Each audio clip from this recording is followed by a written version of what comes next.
Per Danielsson. Eles são ambos pianistas que vivem nos Estados Unidos e professores de universidades de programas de Jazz Studies, nível de bacharelado e mestrado.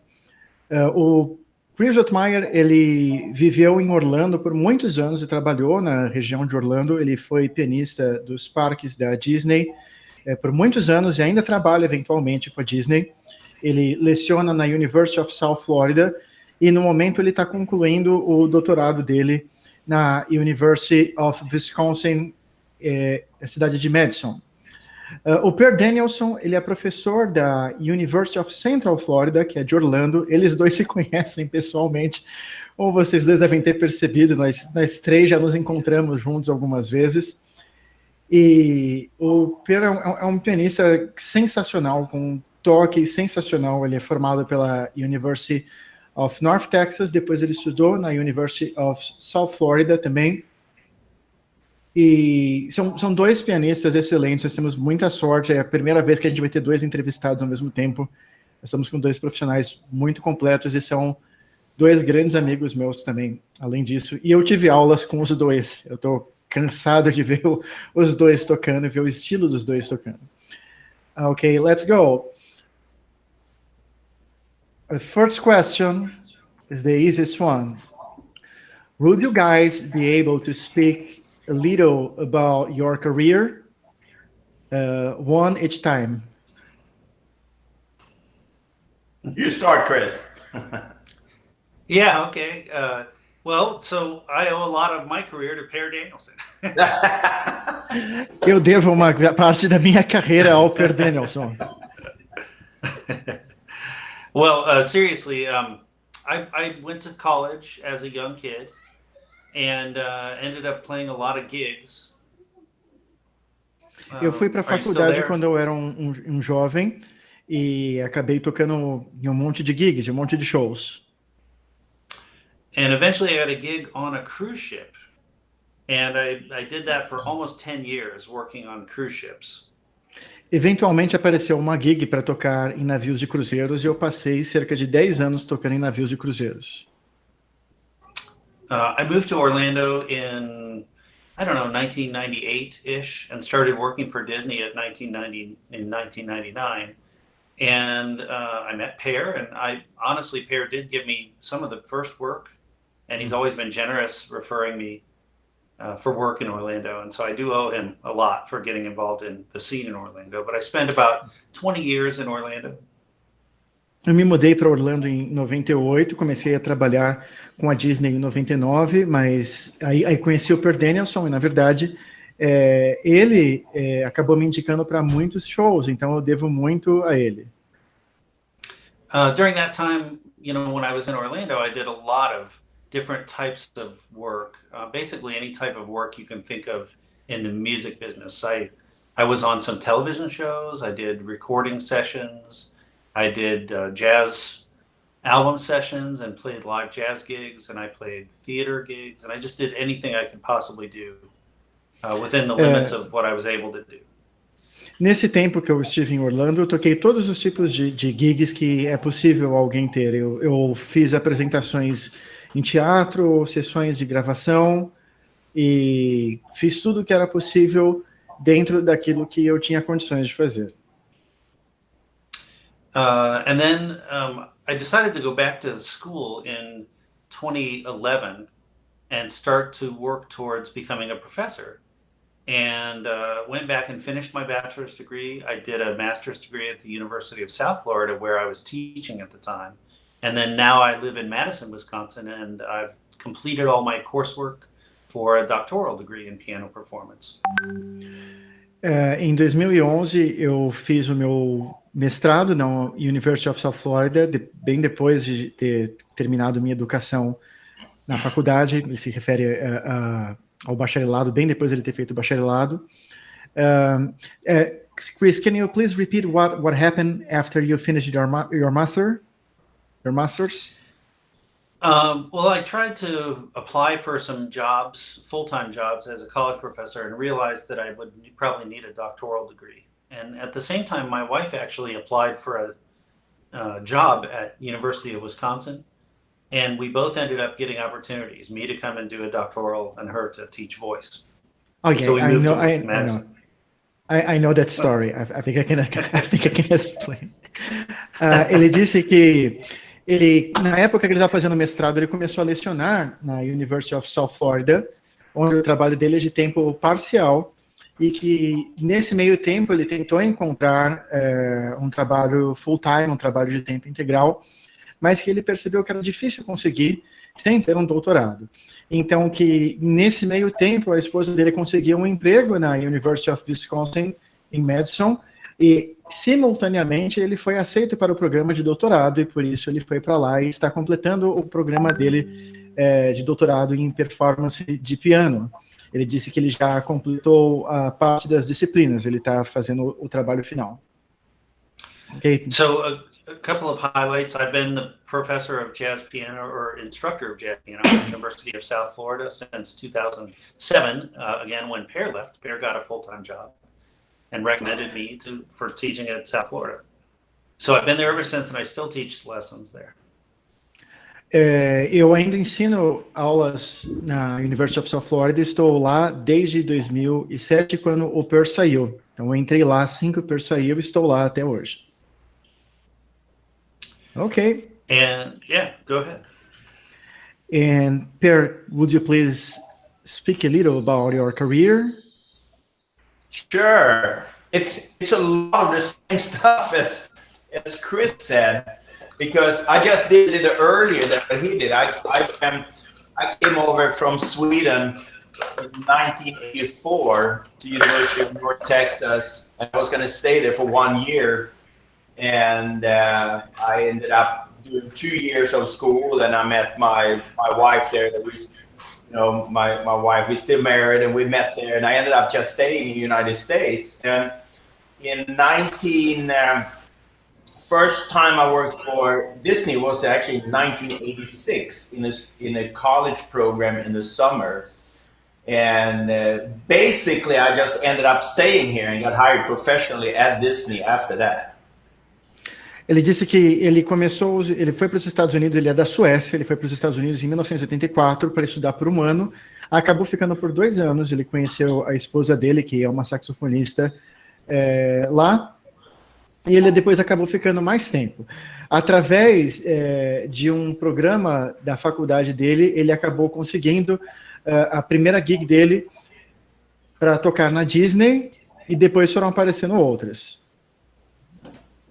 And so I worked there but the same thing as Chris. While I was working there, I felt that I wanted to move on and towards becoming again a job as a professor. So while I was working at Disney, same as Chris did, we studied, and I ended up finishing my bachelor's at the University of Rollins College, and then I went on to do my master's degree at University of South Florida.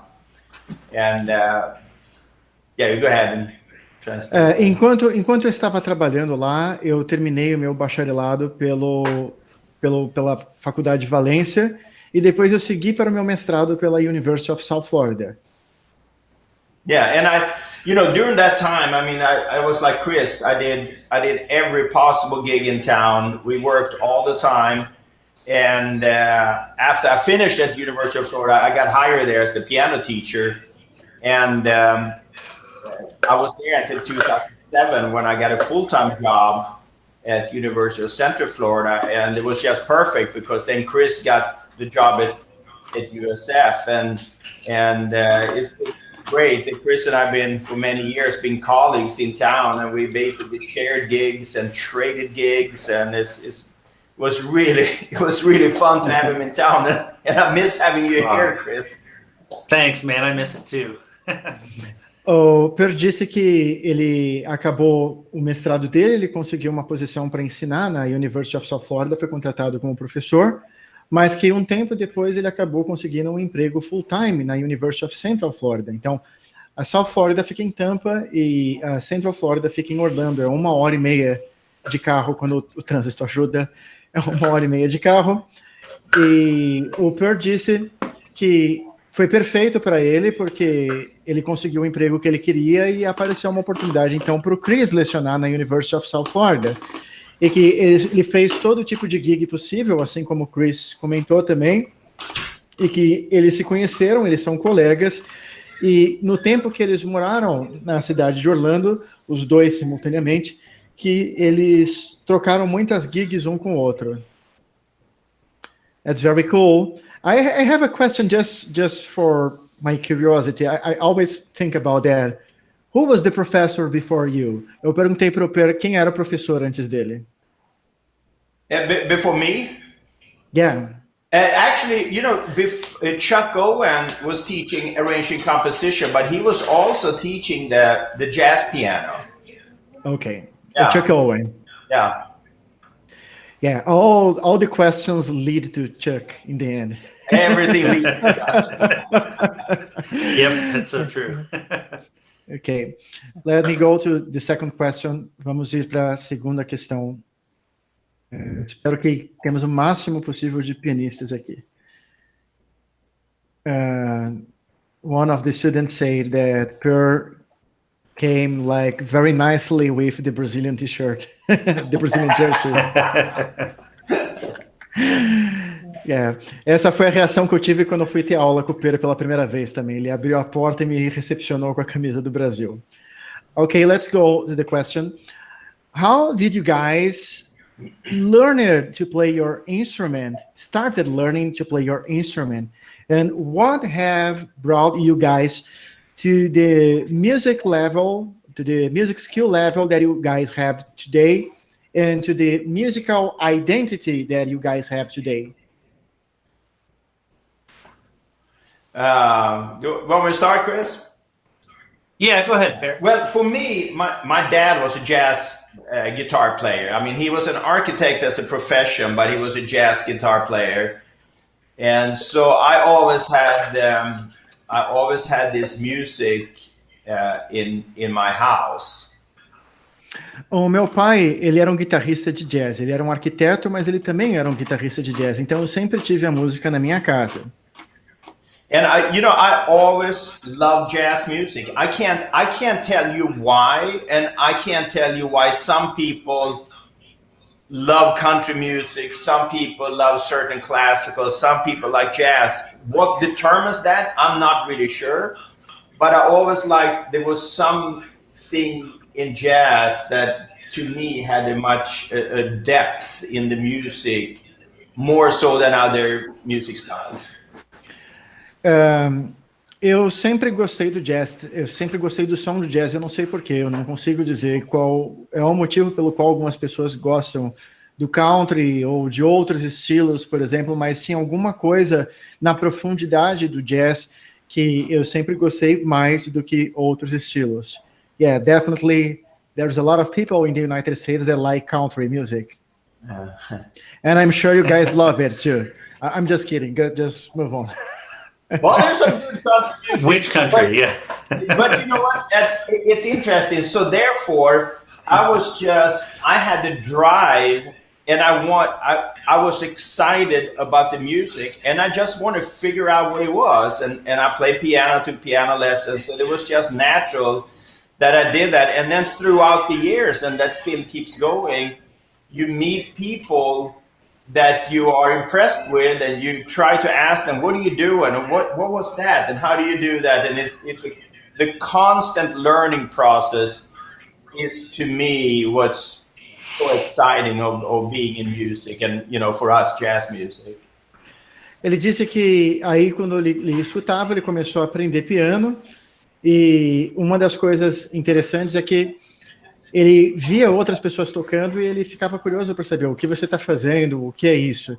E ele diz que ele acha que uma das coisas interessantes do jazz é o processo de aprendizado contínuo, que está sempre relacionado com o nosso contato com o jazz.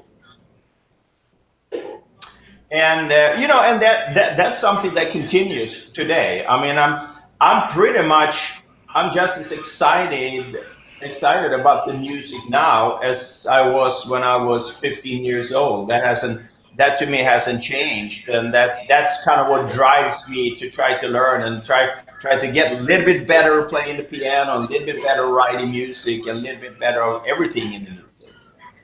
E eu continuo tão animado com a música quanto eu estava quando eu tinha 15 anos de idade, e é isso que me faz ter vontade de continuar aprendendo. Yeah. Chris. Okay. Yeah, sure.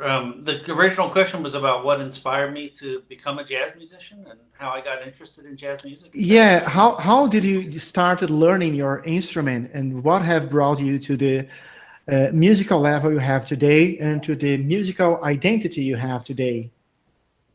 Yeah. Well, I started when I was pretty young with lessons, like a lot of people do, just general piano lessons, and I really kind of hated it. And I used to not do it at all. I like to play baseball. I was a baseball player. And my parents would not let me quit taking piano lessons. And so what they eventually did was they got me a teacher that started teaching me standard tunes, American popular songbook tunes. And he played in a band that we could go and see live. And so they would take me out to eat at restaurants where his band was playing when I was, pretty young and studying with him, 10, 12 years old. And I would have occasion to be able to sit in and play with his band the tunes that he was teaching me. So I think I remember learning Misty and On Green Dolphin Street and some tunes like that. And, it was pretty intimidating, but I was excited about music. And also I found a reason to practice, which was I wanted to play these tunes with a band, and I wanted to show up and be able to actually do it. And so I started working on that. And, I would say probably at least once a week we would go out and hear this guy's band play. And so it was that connection between what I was listening to and experiencing it live and being able to be involved in it in some way that really lit my fire. I think that as far as go ahead and translate. Sorry, I forget. Yeah, that's a very, very long answer, but I will try to remember everything. Ele disse que quando ele era criança, os pais dele colocaram ele para fazer aula de piano e ele odiava as aulas. Ele queria jogar beisebol. Aí os pais dele botaram alguém para lecionar para ele, que começou a ensinar os standards de jazz para ele, e ele começou a se interessar. E que os pais dele começaram a o levar para jantar ou comer em lugares que tinham alguém tocando música, que tinha uma pessoa tocando música, um pianista, e que com o tempo ele começou a ter permissão para sentar para tocar também, e ele foi melhorando. Então ele lembra que nessa época, ele lembra, por exemplo, de ter aprendido Green Dolphin Street e Misty, ok? Não sei se eu esqueci alguma coisa, mas acho que é isso. Go ahead, but I have to tell, we have never talked about that. I think we talked about everything, even like how to buy a car in the United States or how to get a tax ID, but we have never talked about that. Yes, but what it's quite impressive is that my personal story about start playing, it's exactly 100% like yours, wow. Except for baseball. You were a soccer player, football player? Yes. Eu disse para ele que a minha história é muito parecida com a dele. A gente nunca conversou sobre isso, mas é impressionantemente parecida a história. Please go ahead. Well, I think we have a lot in common, Adolfo. I saw that right away, and so that doesn't really surprise me. Did your family have a large record collection? My mom and dad did, and that was one of the things I was going to say too. I listened to a lot of music early. No, we didn't have that. This is something that was different for me and you. I started liking music from nothing or nowhere. So in my city in Brazil, in Santos, there used to be a kind of club in the 60s that was, it's called like the Englishman Club. And it used to play a lot of music like the Beatles.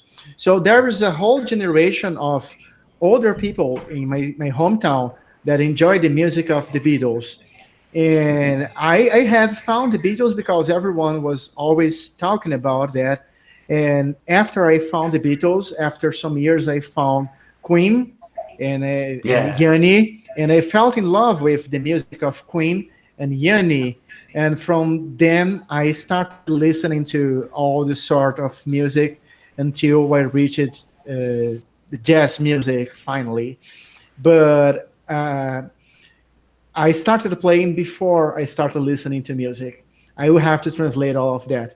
Ele me perguntou se a minha família tinha também, que falou que nós somos muito parecidos, e perguntou se minha família também tinha uma coleção de discos. Eu disse que não, que eu comecei a ouvir música do nada, e que na minha cidade, em Santos, existe um clube chamado o Clube dos Ingleses, e que por conta disso, existe uma geração de pessoas mais velhas em Santos muito grande, de gente que escuta os Beatles, e essas pessoas me apresentaram a música dos Beatles, e depois da música dos Beatles eu escutei Queen, Yanni, e daí eu fui escutando outras coisas até eu chegar no jazz. Oh, please go ahead with your story. There's not much more to it. I was going to say that I think that there are three really important things that everyone who is a jazz musician or a musician in general have to do to grow. And for me, I did those three things when I was young, and that is study it kind of academically or privately, in other words, practicing by yourself. Listening to music is the second one, and then also playing music live with other people. And if you're doing those three things and giving it some effort, I think you're going to improve. To the extent that you can't do one or the other, you refocus on the others. But I think we have to do all three of those things to be good musicians. And I was lucky. Yeah, please go on. I was lucky to do that at a young age. I think by the time I was 12 or maybe 14, I was able to be playing with other people. Ok. Ele disse que existem três coisas que ele considera muito importante para você ser um bom músico. Uma é você ter aulas, seja academicamente ou de forma privada, ou seja numa faculdade ou com professor particular. A segunda é você ouvir gravações. E a terceira é você tocar ao vivo com outras pessoas. Ele disse também que ele teve muita sorte que essas coisas já aconteceram com ele quando ele era muito jovem, que enquanto ele ainda era uma criança, que ele já teve a oportunidade de fazer todos os três. Yes, Chris, I have to say that you know that I'm very much concerned about music education in Brazil, and we have talked several times about that. I don't remember if I have this conversation with Per Danielsson, but here in Brazil, we don't have like a school program that leads you to play an instrument like you guys have in the United States. So yes, we have kids learning music with private professors, but it's not the same thing. It seems that it's way more likely that someone will reach an almost professional level before they're 18-year-old in the United States than in Brazil. Please let me translate that. Eu disse para o Chris que aqui no Brasil, nós não temos um programa escolar que leva o jovem a conseguir tocar um instrumento musical de verdade, num nível perto do profissional. E como eles têm nos Estados Unidos, e que por conta disso eu acho muito mais raro aqui no Brasil encontrar pessoas que sejam mais jovens do que 18 anos, que já estejam tocando num nível quase profissional. Isso tem muito a ver com o que ele falou, de quando ele era criança ainda, ele já está fazendo todas as atividades que você como músico precisa para sua formação. Adolfo, can I add something to that? Yes. And it's interesting, you said that Brazil, and I'm from Sweden and I'm still very connected to Sweden. I'm over there a couple of times a year, but it's the same thing there. We have good music education in Sweden on a very top level, but we don't have the music education in high schools like we have here. For example, the high school where my son goes, they have 3 big bands, and they have an orchestra and choir and wind ensemble. And each of those ensembles, they rehearse every day, an hour. So 3 big bands rehearse every day for 1 hour. And we don't have that in Sweden. So I think United States is very unique when it comes to its music education, especially starting from the lower levels, up through high school. Okay. Yeah, I had a band. I have to translate Per's answer first, otherwise I won't be able to remember that. Sorry. Essa foi uma resposta fantástica.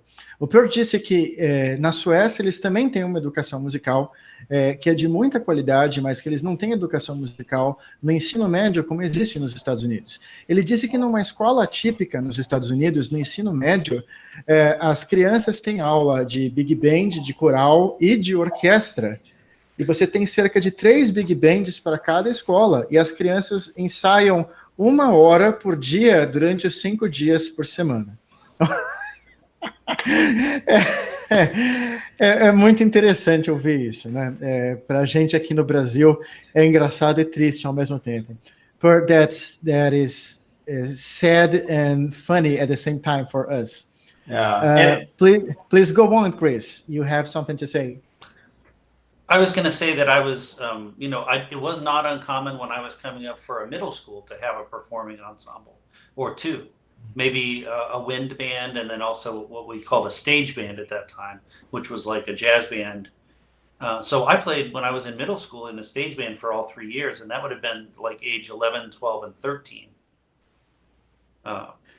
Playing in a band. Go ahead. Ele disse que não é incomum nos Estados Unidos realmente você ter práticas musicais desse tipo, e que quando ele estava na escola ele podia estar envolvido em até 3 bandas diferentes. Ele disse que a escola dele tinha wind bands, as bandas de sopro, e também tinha a banda de palco, que era como se fosse uma jazz band, e que ele estava envolvido nas duas. Let's go on.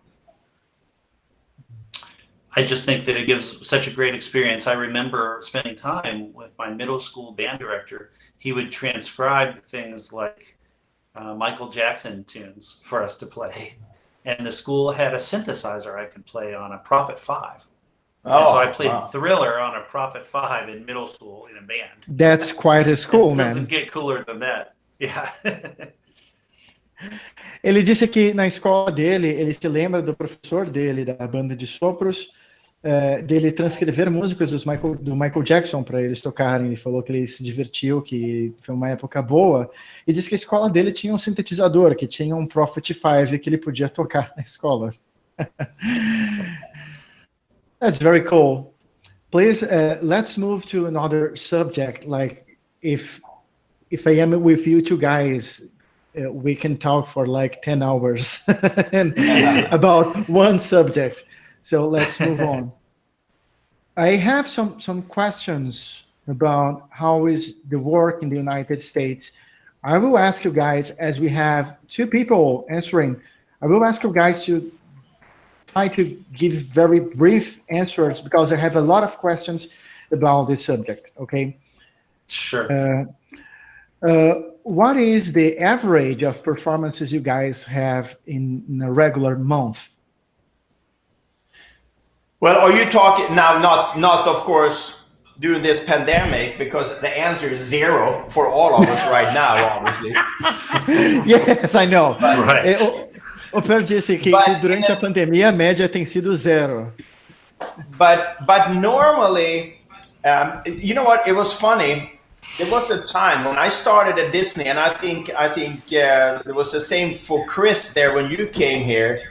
That if I didn't want to work a day, I had to unplug my phone. We worked Yep. day and night. But now, since we have moved more into academia and so on, I would say that I would say probably 4 gigs, 4 or 5 gigs a week, on top of my university job. And I kind of like it that way because of, I have a family and so on. But I would say 4 to 5 gigs a week. And Orlando has always been a little bit unusual when it comes to the gig scene because, with the whole tourism and everything. So we're kind of lucky here. And of course, the same thing for Chris. Yes, it's wonderful. It's wonderful. O Per disse que na época que ele estava trabalhando na Disney, se ele tivesse um dia que ele não quisesse tocar ele tinha que desligar o telefone dele, porque senão teria trabalho para todos os dias. Ele disse que nesse momento, como ele está dedicado à carreira acadêmica e ao ensino, ele tem de 4 a 5 performances por semana. Ok. Yeah, Please same go for on, me. Chris. Yeah, in Orlando, it was the same for me. I had I think the best month I ever had, I did 80 jobs in a month. Oh, wow. But just like Per, I had a full-time job at Disney. I also was playing with a dance band at night, and then I would play like 3 or 4 other gigs. Or I think one year I did the tree lighting ceremony at Epcot, played a daytime full-time gig, and then was working with Paul Vesco 4 gigs a week. So but I wasn't teaching or doing anything, I'm just playing. Yeah. O Chris disse que enquanto ele estava na Disney, a situação era a mesma que o Per descreveu, que ele tinha um trabalho full-time na Disney, e de noite ele ia estar tocando com uma dance band, uma banda de festas, e que ele tinha outros trabalhos também. Ele falou que no pico dele, ele chegou a ter 8 trabalhos, ou seja, tocar com 8 contratantes completamente diferentes durante um mês. Então, o Chris está numa dimensão, assim, inimaginável, completamente diferente. Eles disseram também que a cidade de Orlando é uma cidade especial, não é uma referência, porque é uma cidade turística. E fica aí a dica para aqueles que querem ser músicos profissionais. Estão pensando para onde ir. So I told them about your answer, and I said that you are in a completely different dimension than any other musician in the entire world. And I say that Orlando has... Go on. Yeah, it's a different dimension up here in Madison. I mean, Madison has a very creative scene, but there's not a lot of music business. So I think, I'm just getting worked in this scene, but it seems to me like there are very few people that work five gigs a week. I think it's probably more like 2 to 3 times a week for the people that really work a lot. Okay. And Adolfo, I think probably the same thing with me and Chris. I don't speak for you, Chris, but I think now when we've done it so long, I would say that probably 95, I've been lucky, 90 or 95% of all the gigs, I've had a great time playing. It's been so much fun. But now... I completely agree, Per. Yeah, but now I'm sliding more into the area, maybe playing a little bit more my own music and what I really, really want to do. And I can do that because I have a full-time university job. So by teaching, which I enjoy, it's so much fun to teach, but it gives me the opportunity that I can be a little bit more selective and really doing the jobs that I really want to do. And that's absolutely a fortunate situation, I must say. I'm lucky that way. O Chris estava dizendo que na região de Wisconsin, onde ele está no momento, na verdade as coisas não são exatamente assim. Então, que lá a média de performances que o músico vai ter é por volta de 3 por semana, que é uma cena artística e muito criativa, mas o que ele quis dizer é que tem menos gigs, assim, no sentido de trabalho, é uma cena mais artística. E o Per estava dizendo que nesse momento da vida dele, como ele não precisa tanto tocar, ele tem o trabalho dele, é que cerca de 90% das gigs que ele faz, ele se diverte muito. Que nesse momento ele está mais dedicado a tocar a música dele ou a música que ele tem vontade de tocar, a música que ele gosta. Okay, let's move on. We definitely need to have a longer talk about that later, but this will be another occasion. I have a very... We need to have a beer and tell stories. We come down to Sao Paulo. Perfect. And have no gigs at all. Yeah, that's fine. There are no gigs in São Paulo. Okay. I have a question for you guys that I think you guys would love to talk about that. So please don't go too long about this subject.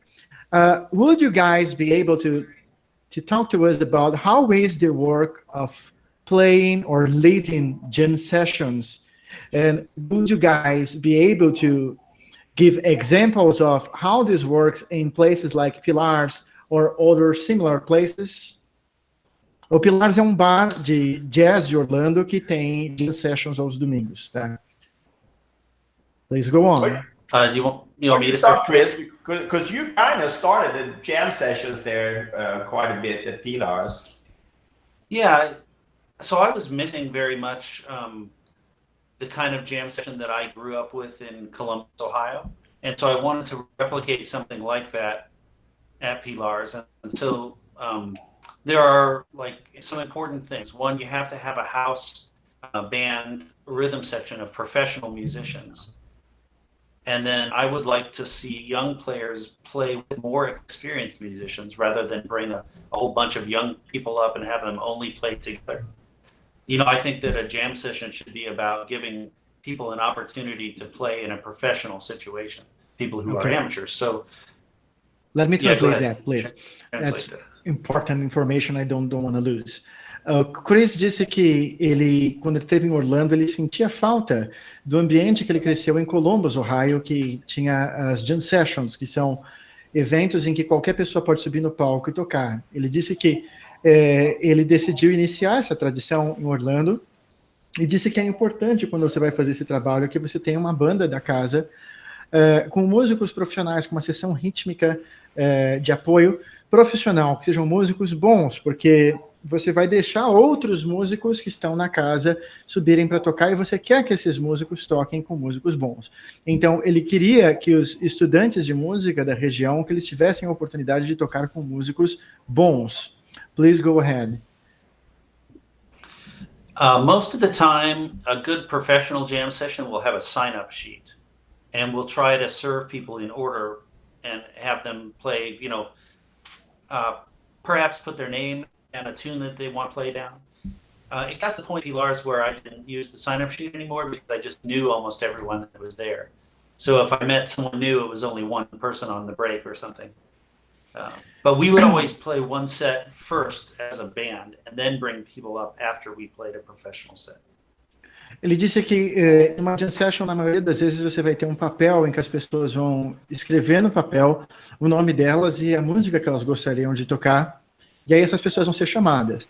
Mas no Pilares ele acabou conhecendo todos os músicos que iam tocar, então raramente aparecia um cara que ele não ia tocar, geralmente era alguém que ele conhecia durante o intervalo, então que não tinha a necessidade de ter o papel. Ele também disse que faz parte do ambiente da jam session você ter um set inteiro com a banda profissional da casa tocando primeiro, e aí depois você abre a jam session para os outros músicos tocarem.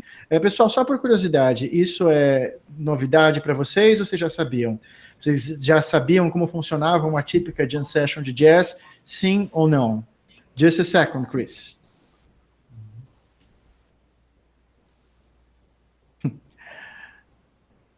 Okay, so like 80% of the students didn't know that this was the ritual of a jam session, that this was the way a jam session worked. Interesting.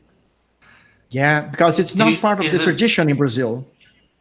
Is there anything like that in Brazil anywhere?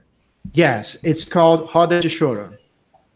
Okay. A roda de choro is a kind of event where you have choro musicians and other people can come and play with them together, but they will be kind of challenged.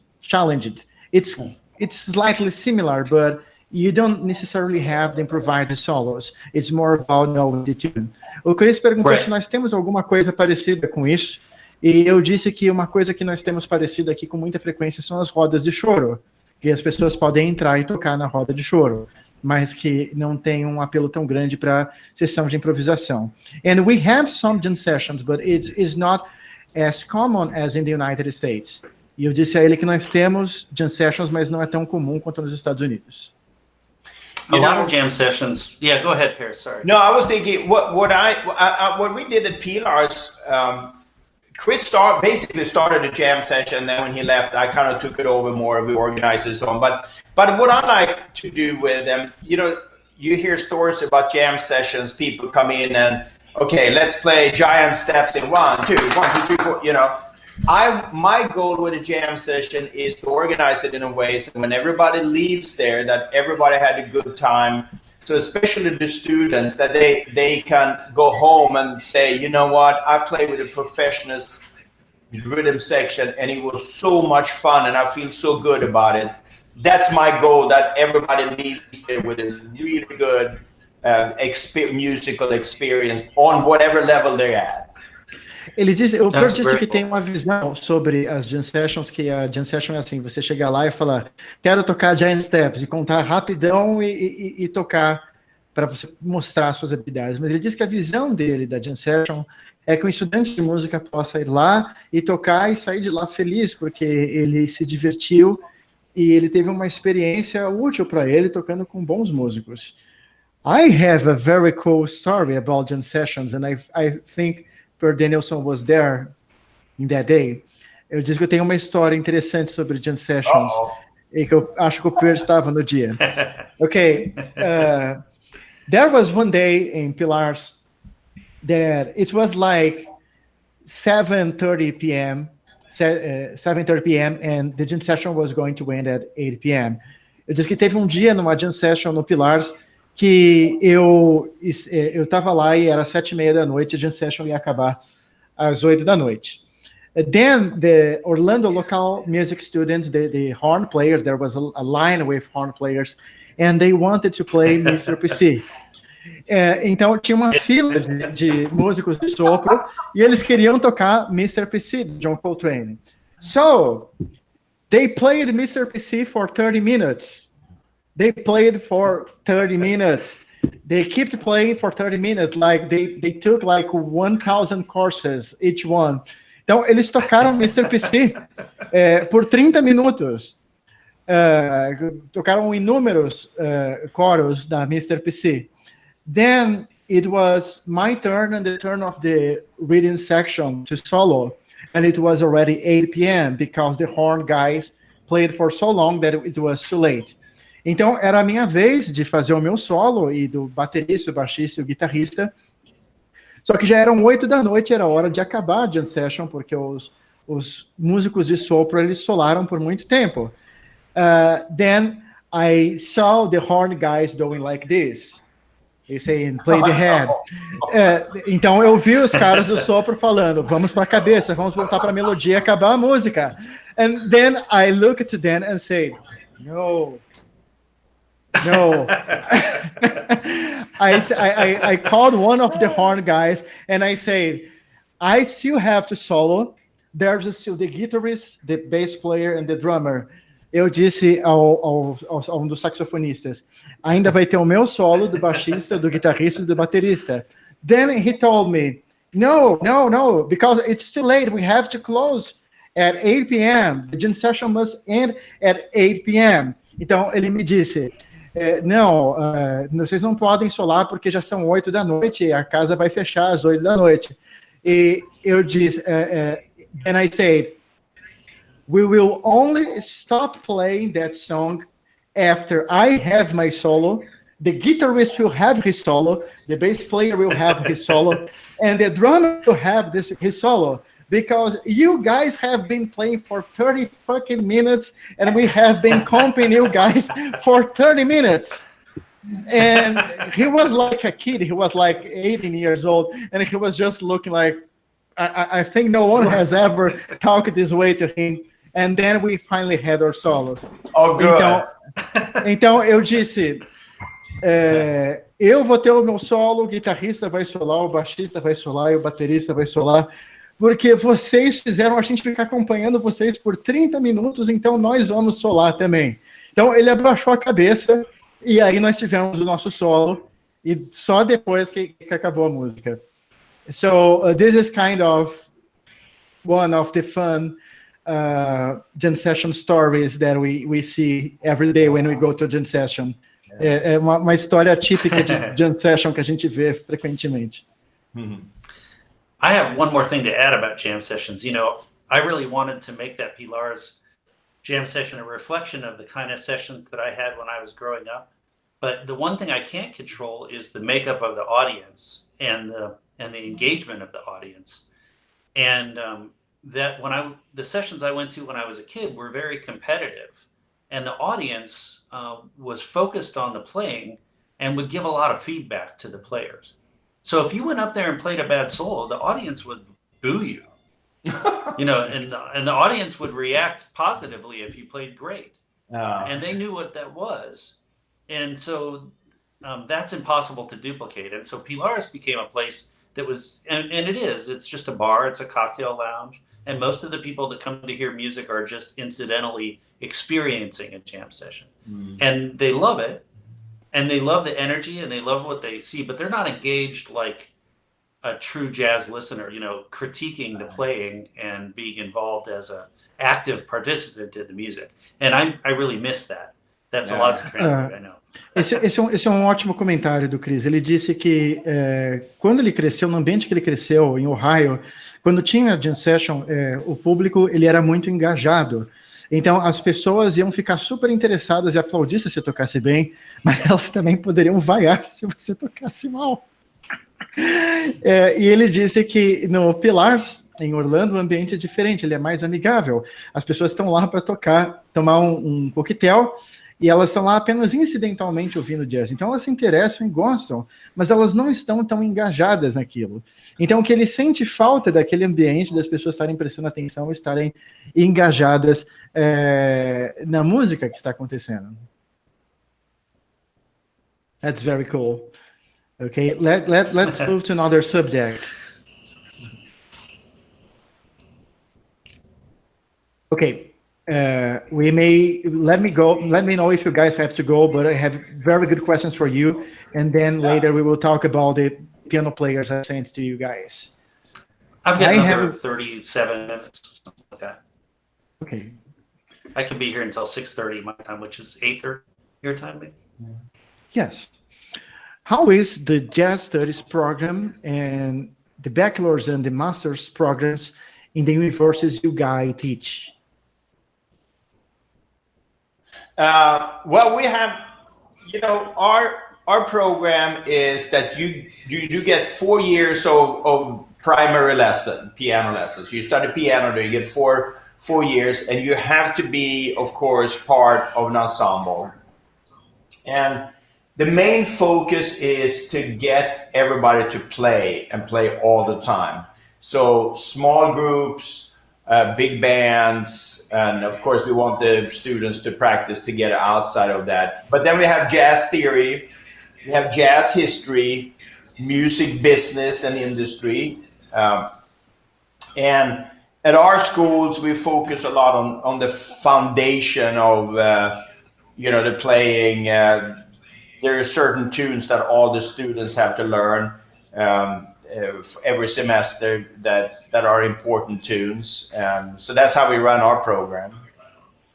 Ok. O Per disse que no programa dele da University of South Florida, que eles esperam que o estudante toque o tempo todo, então que você está lá para estudar piano, mas você tem que estar envolvido com um ensemble, com um grupo, com uma prática de conjunto.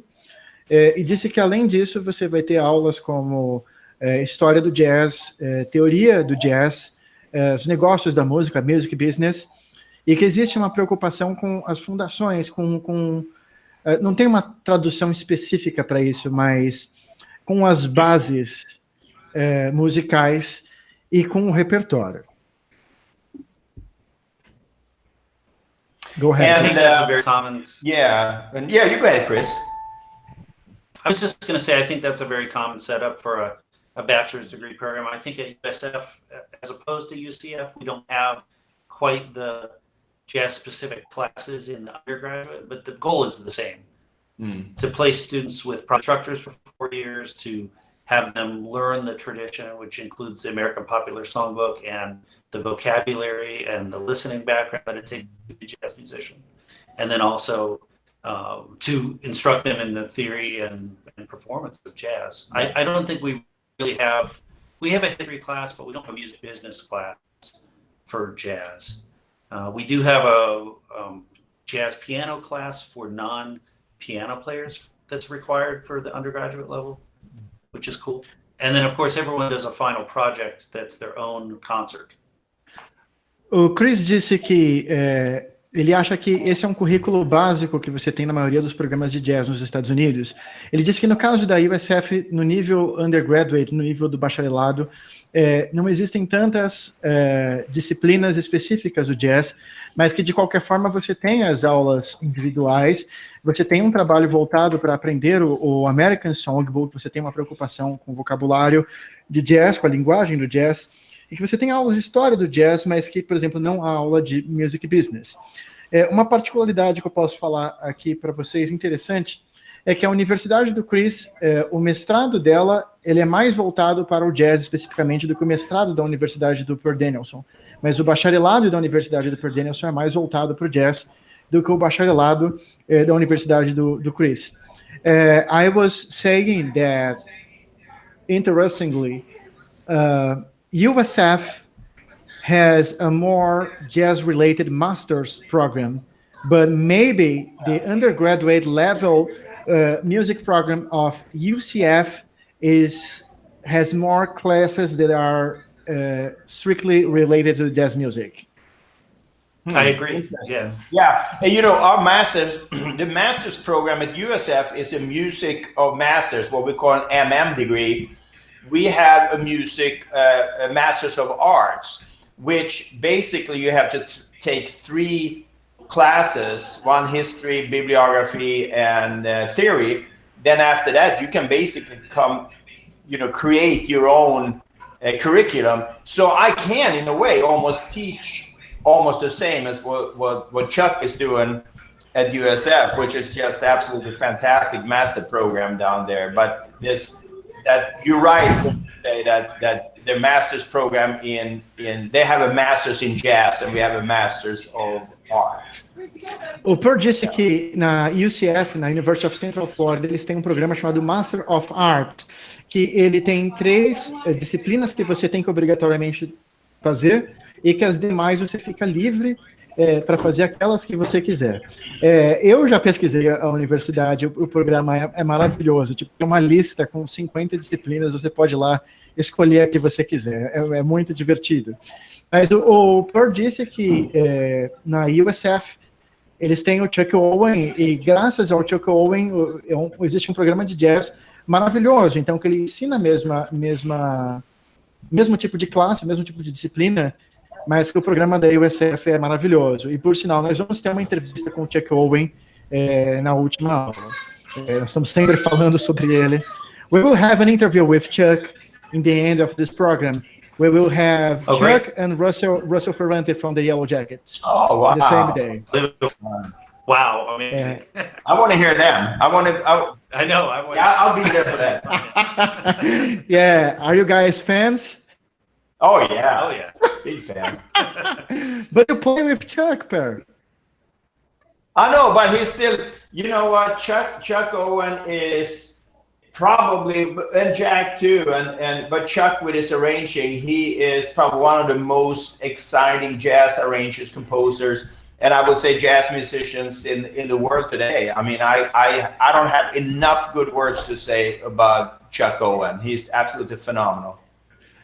O Per estava dizendo que... Same here. O Per e o Chris estão dizendo que eles querem estar aqui para assistir a entrevista também. E eu perguntei se eles são fãs deles, e eles disseram que sim. Aí eu falei para o Per, mas você toca com o Chuck, como você é fã dele? Ele disse que o Chuck é provavelmente o arranjador e compositor de jazz mais fenomenal do mundo e que ele não tem palavras para descrevê-lo.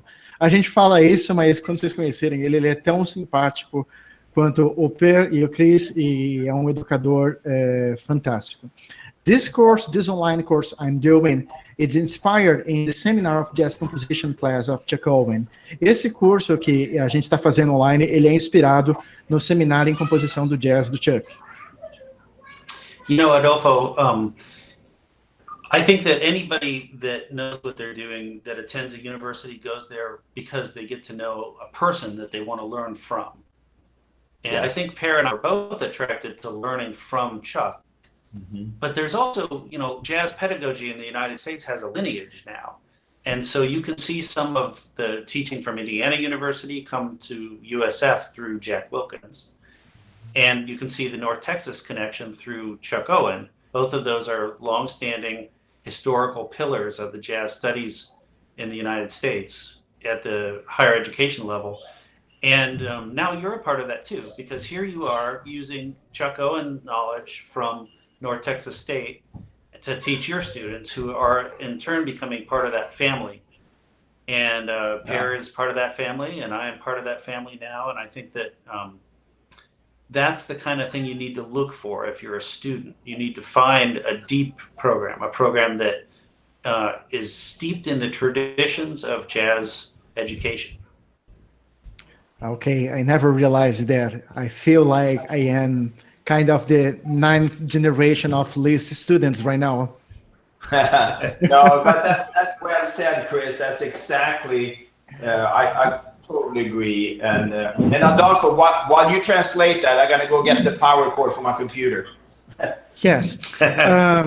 Eles disseram que existe uma linhagem de jazz nos Estados Unidos e que, por exemplo, o Chuck faz parte dessa linhagem, porque ele estudou na University of North Texas, e o Jack Wilkins, que também foi entrevistado aqui, ele também faz parte dessa linhagem, que ele veio da Universidade de Indiana, e são 2 dos melhores programas de jazz do mundo.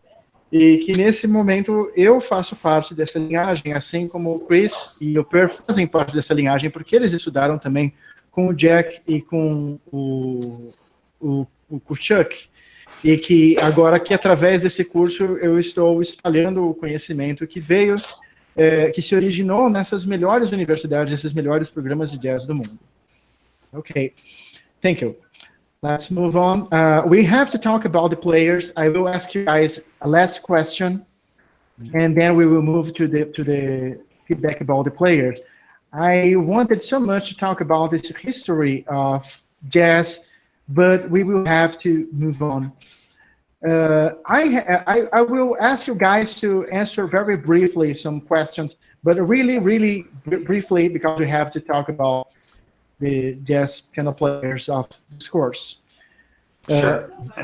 So very briefly, what is the desired level for a student to be accepted in your universities in the bachelor's and the master's level? And let's say that the master's level is more important for this audience we have here right now.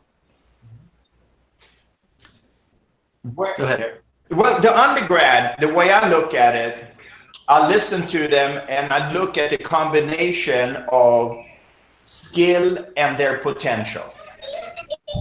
And a lot of times I can see that pretty quickly. And most time I'm right about it. Now, there have been times where somebody comes in and you thought they had the potential, but you know, they maybe wasn't as high as I thought. But most of the time we're right on. So I'm looking for potential. And that's for the undergrad. For the grad, of course, you listen a little bit more to what skill level they have and what goals they're gonna have as a student. I do think it's important that when I audition somebody,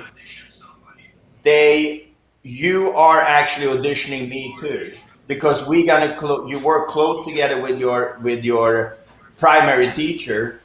And so we need to be able to kind of like have a good relationship and trust and communicate. So there's a kind of double audition there, you can say. But definitely for master's degree, I listen to the goals and also what level the musician are at.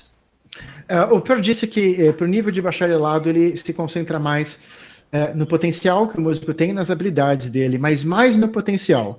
Sobre o nível de mestrado, ele se importa mais em verificar quais são as habilidades que o músico já tem, mas ele diz que a audição é importante, porque a audição serve tanto para ele conhecer o estudante e verificar como que ele é, o nível dele, como ele funciona, mas também é como se o estudante estivesse audicionando ele e tentando entender como que o Per trabalha.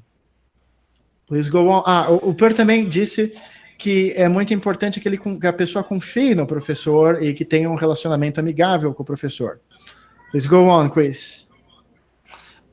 For me, I will just add that at the undergraduate level, we're having to change the skills that we look for.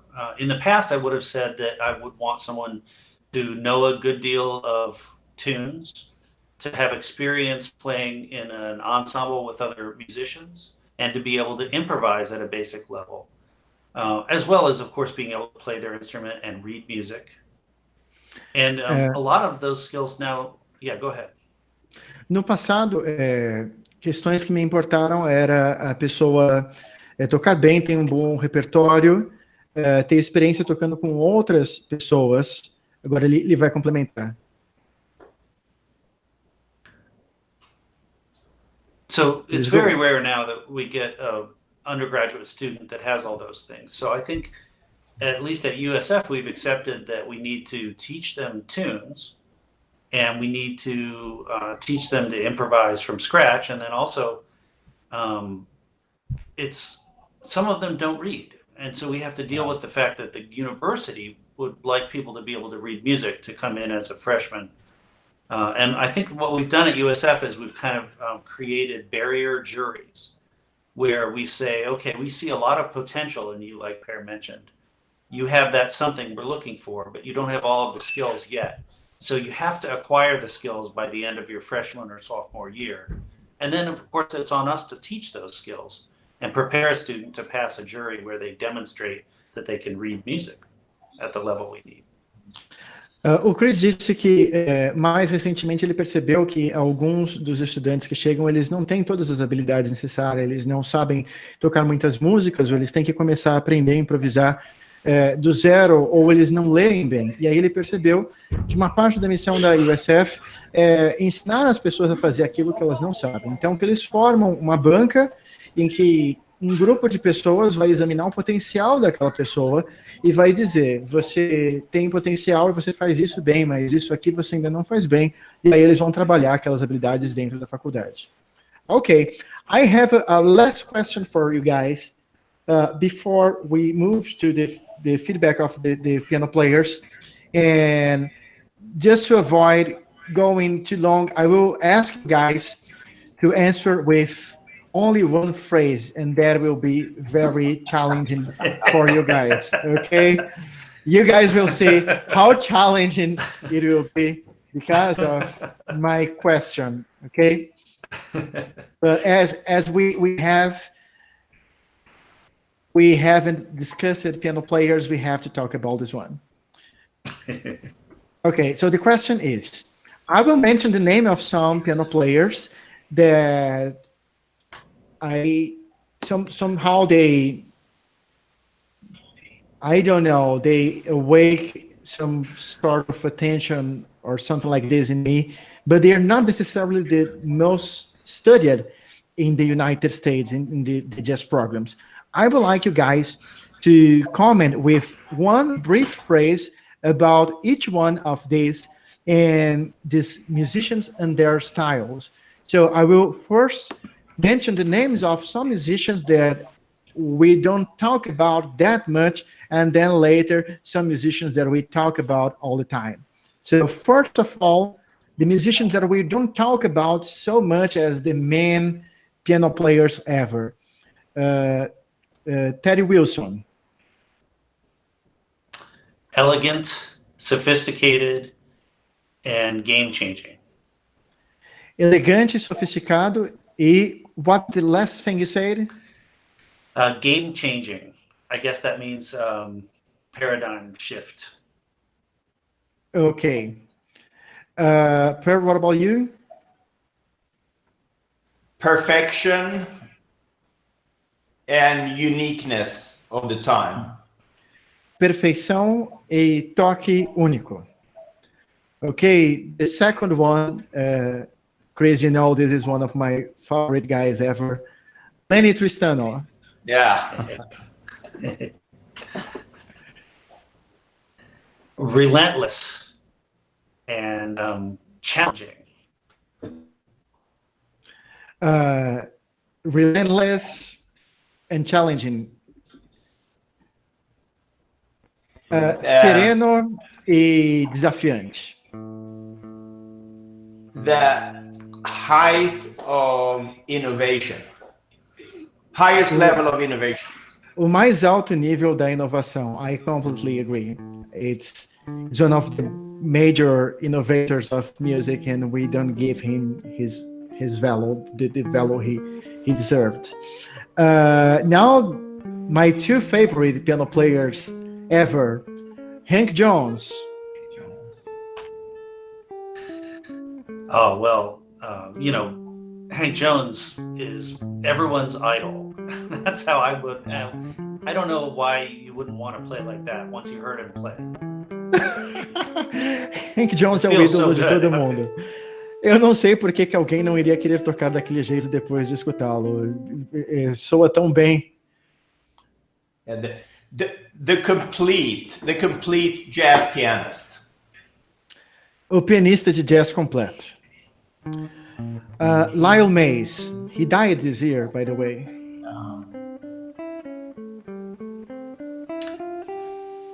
Modern, thoroughly modern, and an amalgam of various styles as a jazz musician, which is a new school of jazz. Moderno e amálgama de vários estilos, o que é uma nova escola do jazz.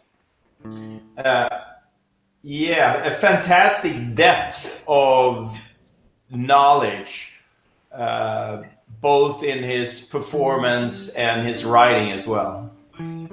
Fantástica profundidade de conhecimento, tanto na sua escrita, nas suas composições, quanto na sua performance também.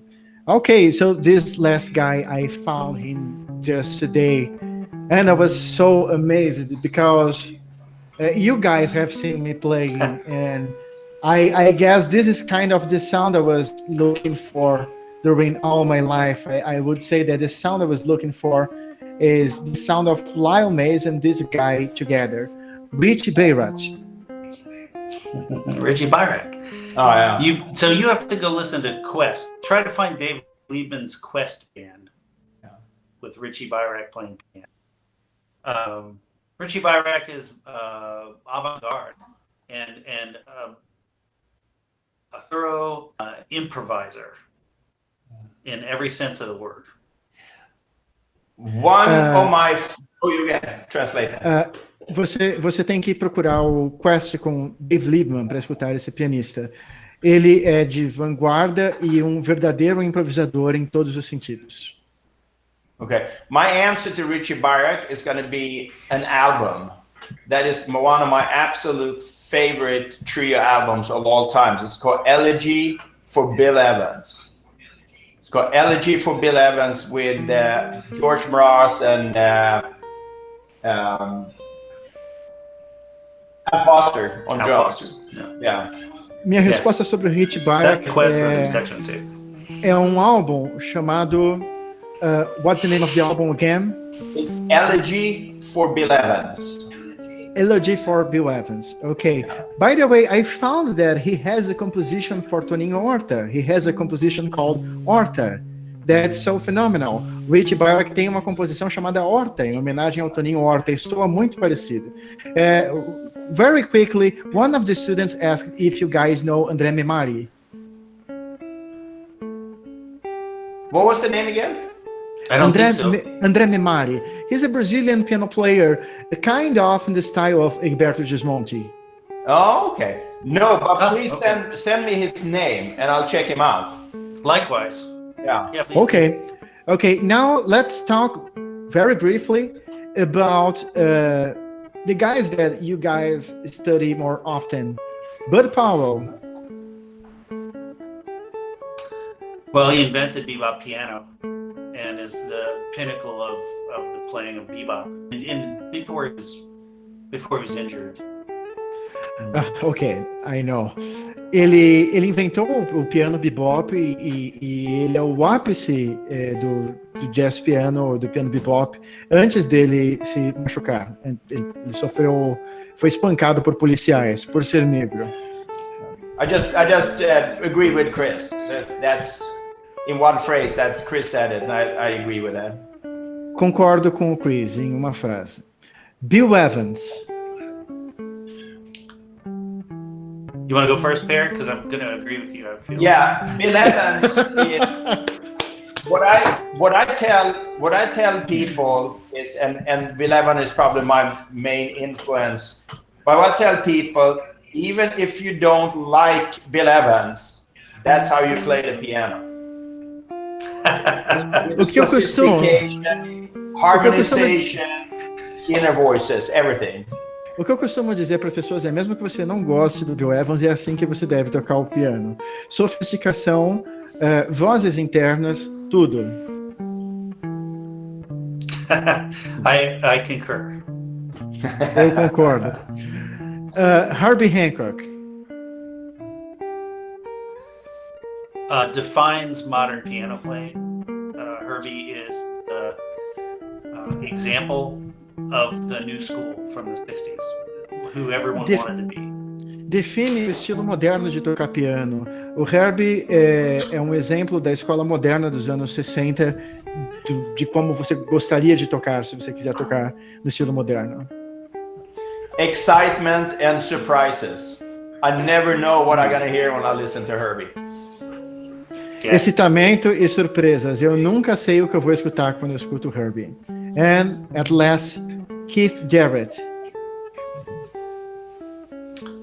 Well, he's a sophisticated blend of classical technique and musicality with jazz playing. And I think it's really interesting that Keith absorbed the whole jazz language basically, and then a lot of times doesn't play much of it.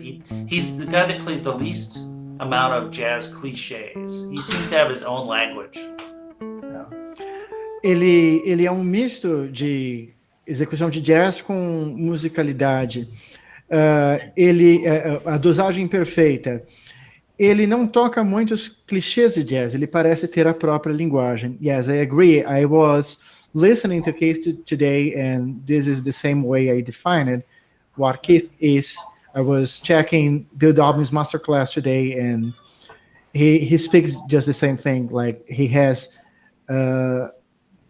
his own music language that is not common for other musicians. Let's go on, Per. Yeah, it's just a beautiful way of playing the piano. With, again, I guess we used the word before, but sophistication and strong emotional impact. Uma forma bonita de tocar o piano com sofisticação e impacto emocional forte. Okay, thank you guys. And now before we say goodbye, I'm having so much fun.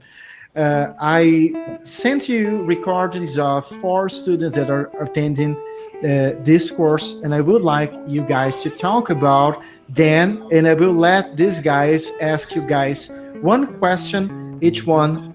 So first you guys give a feedback about their playing, and then later I will allow these guys to ask you one question each one. Okay? Great. Who do we start with? You can take the order you guys want. Okay, let me get my the names up here.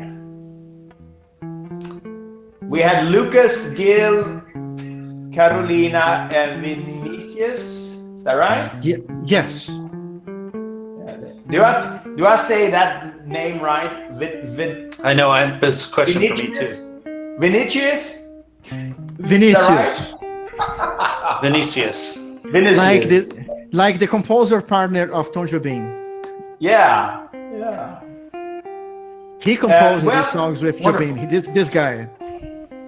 Do you want me to do general comments first?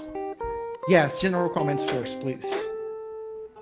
Okay, I wrote down a couple of points here, and you all sound really nice, and it's on the right track, and start to figure out, the kind of jazz language and left-hand voicings, most of you, and that's good. I would see. I have to take more breaks, otherwise I will forget things you say. Yeah, go ahead. Vocês todos soam bem, vocês estão com uma boa linguagem, vocês estão trabalhando com voicings na mão esquerda, e isso é bom. Okay. One thing that I think I noticed of all of you, I would like you to work on straightening the timing between the right and left hand. Sometimes they will let it out of sync, and just need to strengthen that a little bit. Uma coisa que eu achei comum a todos vocês, que eu gostaria que vocês melhorassem, é que vocês aproximassem o tempo, o espaço entre a mão esquerda e a mão direita. É algo que eu percebi em todos vocês que vocês têm que trabalhar. And the last thing, which is a very general thing, and that this is something that we all are working on different levels, but it's to work a little bit with inner voices and voice leading. E a última coisa, que é uma coisa que todos nós temos que trabalhar, na verdade, é trabalhar com vozes internas e voice leading. And I can show you after this is done, Chris, you didn't leave at 7:30. I can show you on the piano what I mean with that too. But go ahead, Chris. Eu posso mostrar para vocês isso depois que o Chris foi embora, depois que acabarmos isso, eu posso mostrar o que eu quero dizer. Yeah, I also wanted to say that I really enjoyed listening to the four of you play. I felt like all of you were on the right track. Yeah. And eu realmente gostei de ouvir vocês quatro tocando. Acho que vocês quatro todos estão no caminho certo. In general, I would say that everyone needs to improve their swing feel. And what I mean by that is, swinging the eighth notes instead of playing them straight. You may think that what you're doing is hip, and there's some hipness to playing straight eighth notes. But this is why we transcribe and play along with other famous jazz musicians, so that we can get the feel. Uma coisa que eu acho que todos vocês têm que trabalhar é no swing feel. E quando eu falo sobre isso, eu quero dizer vocês tocarem a divisão tercinada das colcheias ao invés de tocar reto. Vocês podem achar que não tem uma tradução para isso, que é legal, que é descolado você tocar com ritmo reto, mas também é igualmente descolado você tocar com swing, e é assim que nós transcrevemos as gravações. The other thing I was going to mention is about improvisation. I hear in a lot of younger players, and not all of you might be younger, but I hear a lot of different ideas. And one of the things that really makes a great jazz solo stand out is that the ideas are cohesive, and maybe there's one central idea that gets developed. So try to keep the language consistent throughout the entire improvisation. In other words, don't just play Lydian for 2 bars and then go right into playing the blues and then play pentatonics. Pick an idea. I see. I have heard that advice before. And I'm not young. But I have been young long ago. Ele disse que uma coisa comum aos músicos jovens, e alguns de vocês talvez não sejam jovens, é você ser coeso, é você não ficar simplesmente tocando ideias.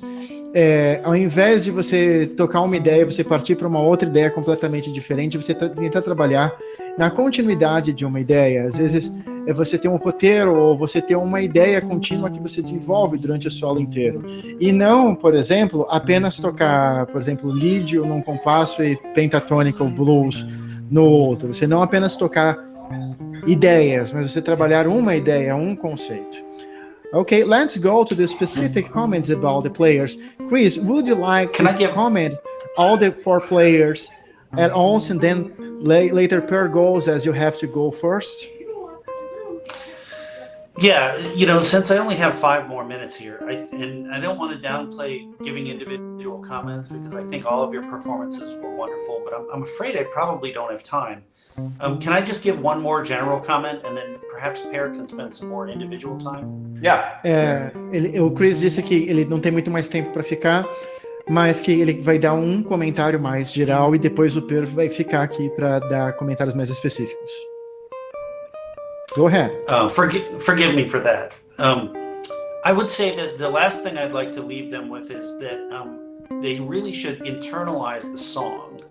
So before you attempt to do an arrangement and or improvise on the song or play with other people, you need to learn the song. And that means, learning, you don't necessarily have to know every word, it's not your language, but hearing a singer sing the song so that you know how to phrase the melody, and learning all the notes of the melody and all the harmony so that you don't have to read the song. Uma das coisas que você tem que fazer primeiro é você interiorizar a música. Então, uma coisa que você pode fazer com cantores, e você não precisa decorar as palavras, porque não é a sua língua, mas você pode escutar cantores e tentar se acostumar com a forma como eles estão fazendo, prestar atenção na melodia, prestar atenção nos acordes, interiorizar a melodia e os acordes. Okay, I hope I didn't forget anything in the translation, but I think it worked. Adolfo, thank you so much for having me here. Everybody that's been listening, it's been a joy to talk to you, and the 4 people that I got to hear play, I really appreciated hearing you. You all sounded great. And Adolfo, what can I say? Thank you so much for having me be here today. I'm sorry I have to leave. That's okay. Ele está agradecendo pelo convite, disse que foi um prazer ouvir os 4 tocando. Thank you so much, Prince. Great seeing you. Hey, Per, let's get a beer, Per. Take care. Okay. Yeah. So, too, man. Per, You too. would you be able Bye-bye. to give us the feedback about the 4 players? Yes, I thought we were going to do something like the good cop and the bad cop, and Chris was going to be the good cop and you would be the bad. Yeah. But he left. We will have only the bad cop now. I got to be really mean now. Yeah. No, Eu disse pro Per que eu achei que tendo os 2 aqui a gente ia brincar de policial bonzinho e policial malvado, mas que sobrou só o policial malvado. Let's just check and see how the piano sounds in your, if you can hear this, okay?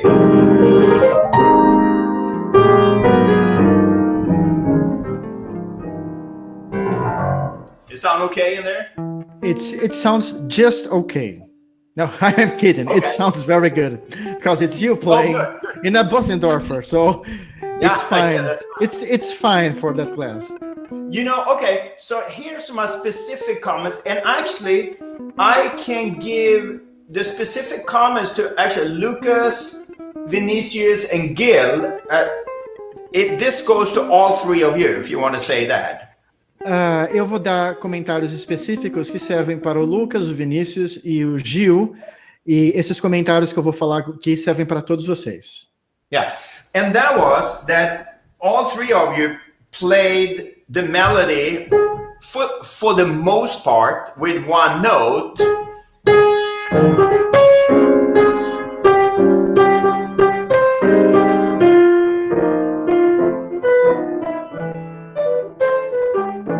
Okay. Todos vocês tocam a melodia com uma nota na maior parte do tempo. Okay. Como ele mostrou. Now, creatively, if you want to be creative, that is fine to do that. That's great. But sometimes when you come to the places in the tune where nothing is happening, that's your turn to be creative. Quando você quer criativo, quando chega numa parte da música em que nada está acontecendo, esse é o seu momento, essa é a sua oportunidade para ser criativo. So here's an example of that.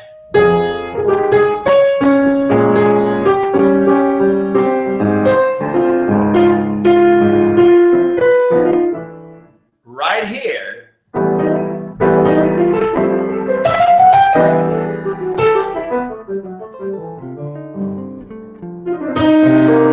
So I do it again.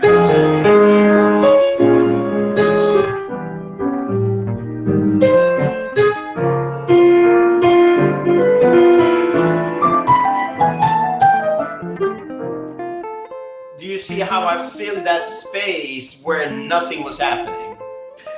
Por exemplo, no lugar que ele mostrou, tem um lugar que nada está acontecendo, ele diz, vocês percebem como eu preencho espaço nesse lugar em que nada está acontecendo?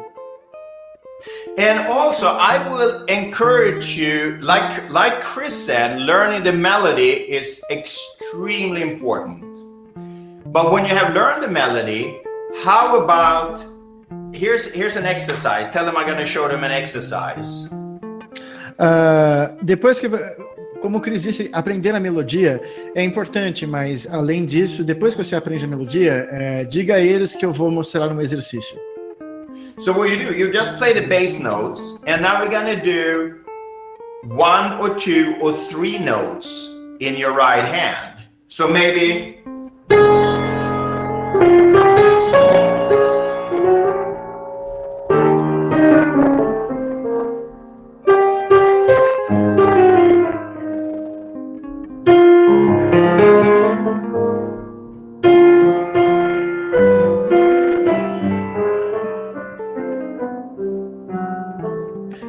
Ele disse que ele toca o baixo na mão esquerda e na mão direita ele passeia por 1, 2 ou 3 notas. so if we put that together,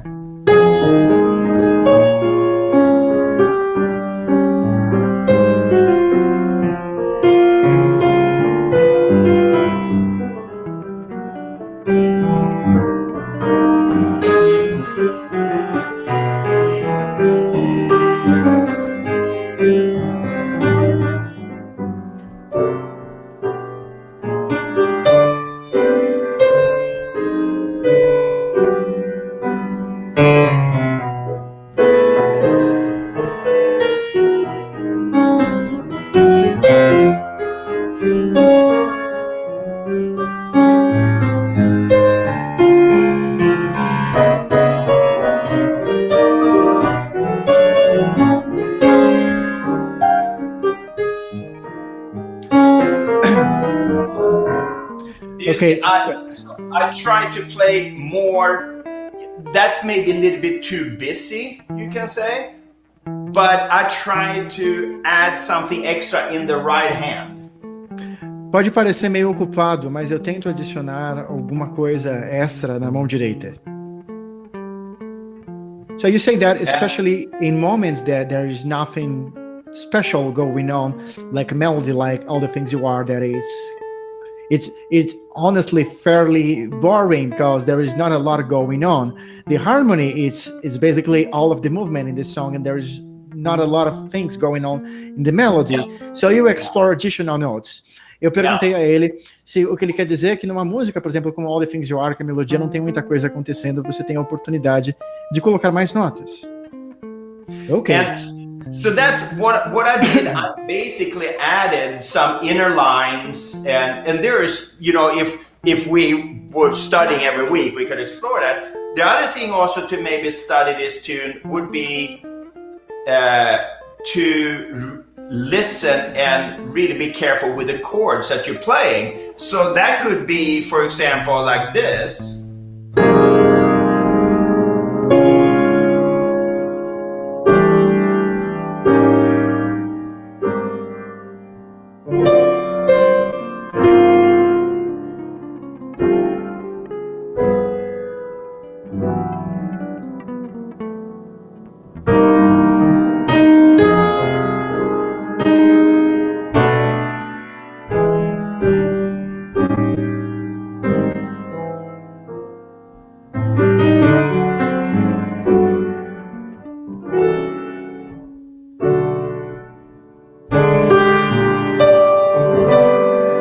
So what I try to focus on there, to make every note that I play, try to make that note important.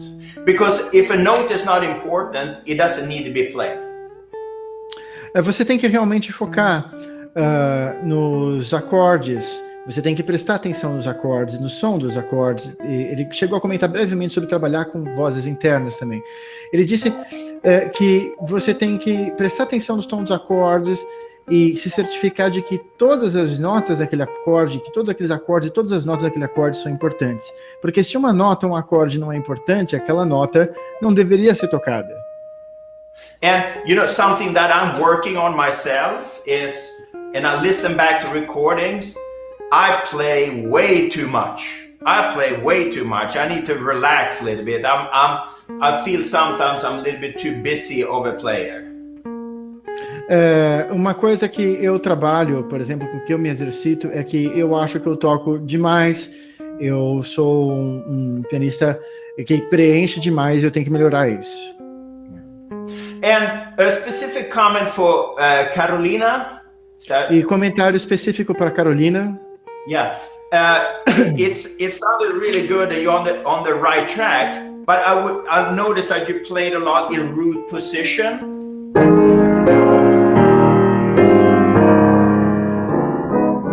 So a practice for you would be basically 3 or 4 note voicings that is not root position.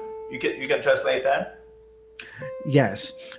Carolina, eu percebi que você toca muito na posição fundamental e você pode trabalhar com uns 3 ou 4 voicings que não são posição fundamental. Per, I have to say that when I gave them the directions for the recording, I forgot to tell Carolina to play the piano trio style, like playing voices in the left hand and the melody in the right hand. Okay. So she tried to play the bass all the time. She didn't know about it. Yeah. You know, the bass note is not always that important because I can play all things go with just a few selected notes and you still got to hear the harmony. For example, this would be completely different style.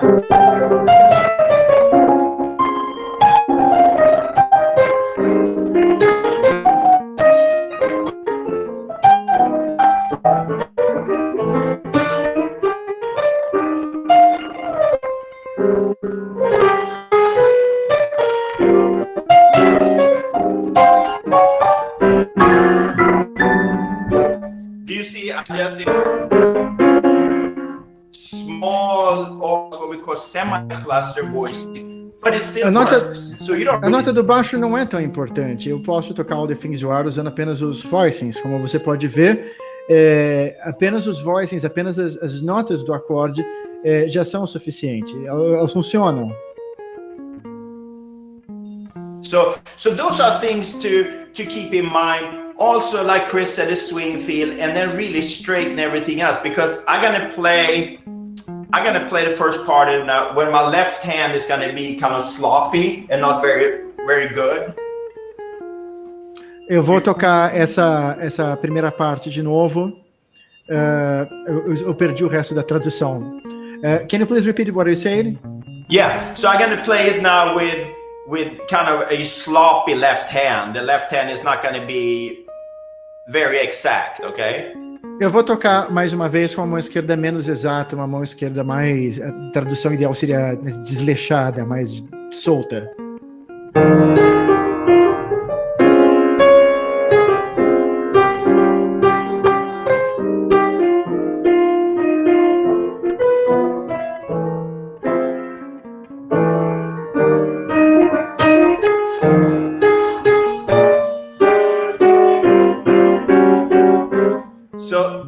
When I do that, nothing is together. But so you can tell that, and I'm going to show you the other way. Quando eu faço isso, nada está junto. So here we go.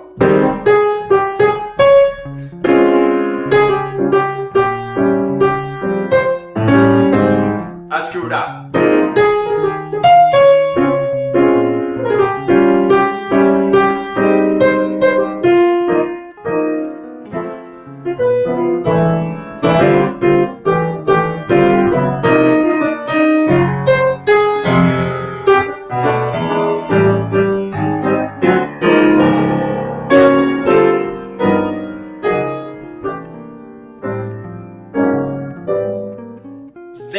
I try to, even though I kind of changed it around a little bit, I try to make sure that rhythmically everything fits together. Eu tento fazer com que ritmicamente tudo se encaixa. I have a question for you, Per. Yes. It sounds like the way you were comping yourself, it's kind of a heritage of what the swing era piano players have done with ragtime. Like they changed ragtime to a kind of stride piano style where they are playing hemiolas all the time in the left hand and thinking 3 against 2 and displacing the bass and doing some kind of movements with the octaves and inner lines with the bass. So it seems it's an evolution of what they have done. Eu perguntei a ele disse a ele que o que ele faz parece ser uma herança do estilo dos pianistas da era do swing. Eles pegaram a linguagem do ragtime e eles deslocaram ritmicamente o que estava acontecendo trabalhando com hemíolas ou com movimentos melódicos com baixo.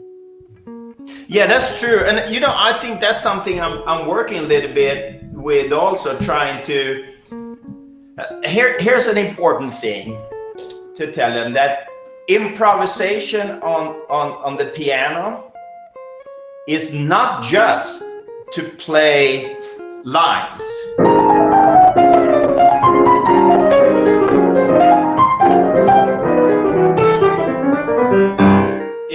It's not just lines.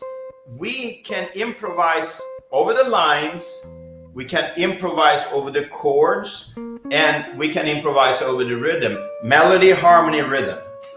All A those three improvisação, we can improvise over. a improvisação no piano não é apenas tocar linhas melódicas. Nós podemos improvisar em cima das linhas melódicas, podemos improvisar em cima da harmonia, podemos improvisar em cima do ritmo. Todos esses itens podem ser improvisados.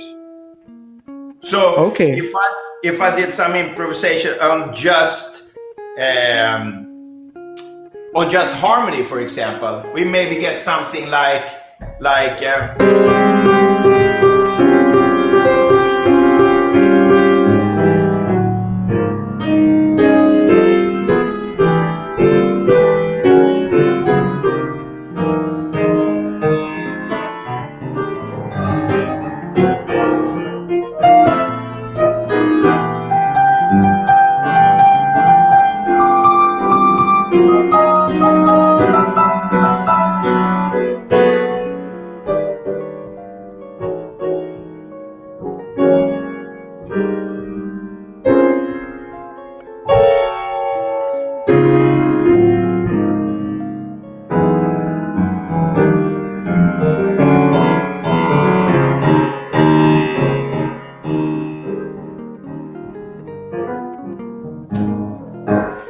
So what I try to do there, I try to improvise, you know, just come up with new things, but from a harmonic perspective. O que eu tentei fazer aqui foi trazer coisas novas sobre uma perspectiva harmônica. It sounds a little like Brazilian music sometimes, but it's different. Oh, that's the best compliment I can get. I need to tell them something, but we can do that at the end. Eu disse que sou um pouco como música brasileira em alguns momentos. Ele disse, é o melhor elogio que eu posso receber. Eu preciso contar uma coisa para vocês. Please go on. Yeah, so that's, you know, that improvise over the harmony, maybe rhythm. If I did that, maybe I try to, it takes a while to get in. 1, 2, 3, 4.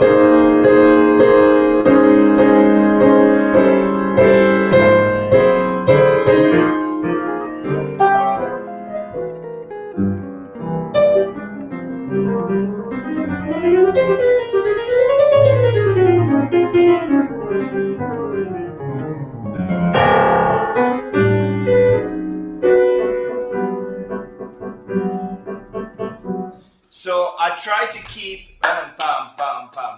I try to keep that beat, but rhythmically play around it.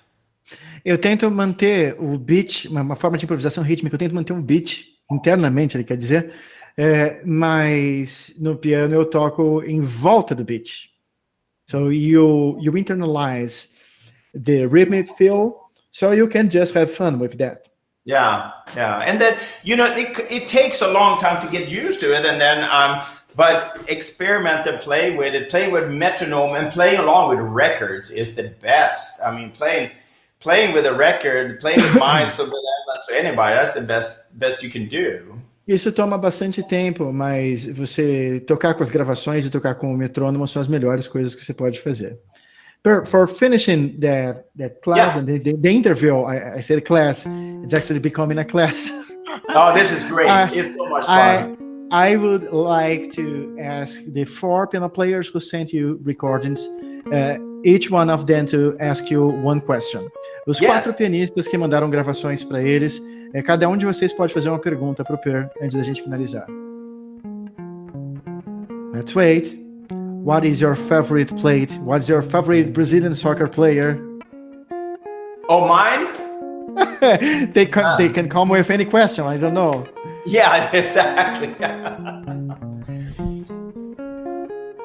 I'm waiting for their questions. Be quick. Sejam rápidos. What question do you have? Estamos aguardando. Ele está esperando. There are actually two questions, but I will pretend there's only one. What is your practice routine, and what are your advice for developing a better left hand? Oh, okay. You know, I start out the day with easy warm-up.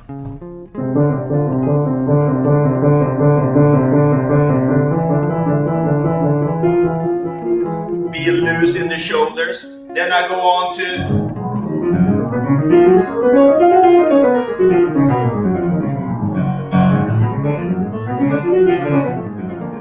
and so I do my scales, I do stretches.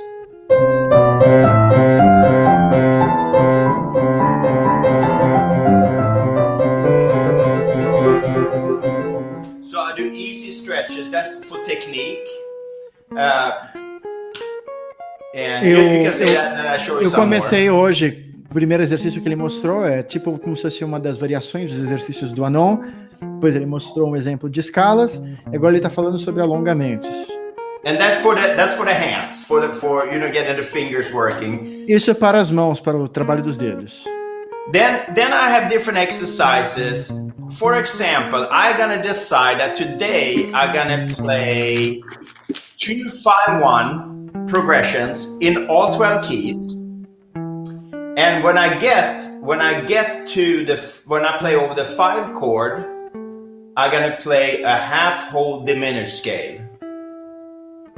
So I set given parameters to what I should do. Explain that and then I show it. Ele diz que ele cria exercícios como: vou tocar 2-5-1s em todas as tonalidades, mas na hora que eu passo pelo acorde 5, creio que ele disse, vou tocar uma escala de um acorde meio diminuto. So that would be maybe...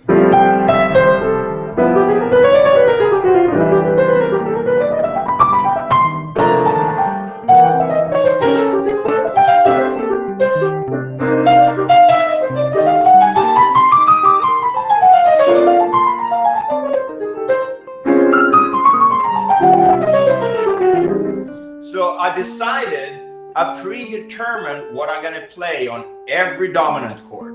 And I go through all the 12 keys. Eu predetermino o que eu vou tocar no acorde dominante e faço isso em todas as 12 tonalidades.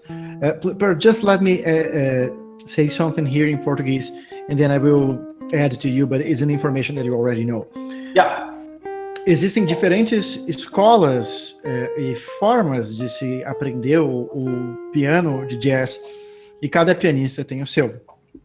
Então, parece doido isso, mas eu tive aulas com pianistas, professores de 4 universidades diferentes da Flórida. Eu tive aula com o Per, tive aula com o Chris Rottmayer, foi meu professor principal, tive aulas com a Aline Arial, no norte da Flórida, e tive uma aula com o Martin Berrerano no sul da Flórida. Dirigi até Miami 4 horas para ter uma aula com ele. Então eu fiz essa loucura, acho que eu devo ser uma das únicas pessoas do mundo que teve aula com 4 diferentes professores de piano de jazz na Flórida. E cada um deles ia me trazer uma resposta diferente, e essas respostas sobre a prática e sobre a rotina de estudo era diferente entre cada um deles. O estilo do Per e da Aline Arial são razoavelmente próximos. O estilo do Chris é um pouco diferente. O Chris não trabalha com exercícios de técnica. O estilo do Martin Berrerano é um pouco próximo do estilo do Per. Então, há várias linhas de ensino diferentes. E o Per, ele tem uma que é muito baseada em você fazer exercícios, mas exercícios criativos que você mesmo constrói. I was telling them that, fortunately, I had lessons with 4 jazz piano professors from universities in Florida, and I'm probably one of the only people in the world that had lessons with 4 different professors from universities in Florida, like you, Chris, Lynn, and Martin Bejerano. And I was telling them that each professor has a different style for teaching and for creating a practice routine for themselves and for the students. And some have styles that are closer to the other guys, and some have some particularity that is different from the other guys. So, for example, Chris doesn't like to work with technique exercise, but Lynn works with technique and exercise even more than you. So your style is kind of a style of being creative and creating your own exercises and putting them inside your practice routine. Yeah, I think that Chris have a more natural, better technique on the piano than I have. I have to work on my technique, but I also feel like it's in jazz is very good and very important to have good technique, because the better technique we have, the more we can focus on the creative part.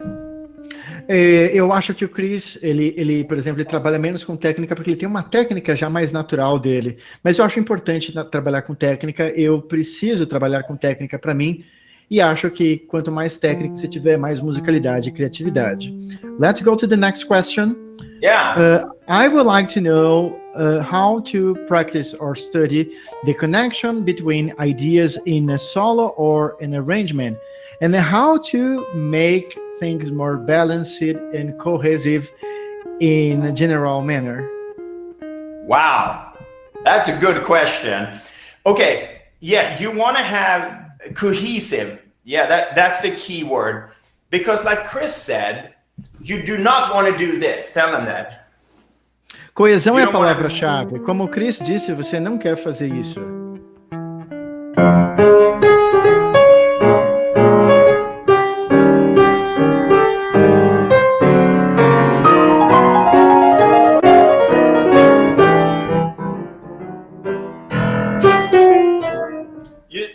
That was about 3 different piano styles that was not together.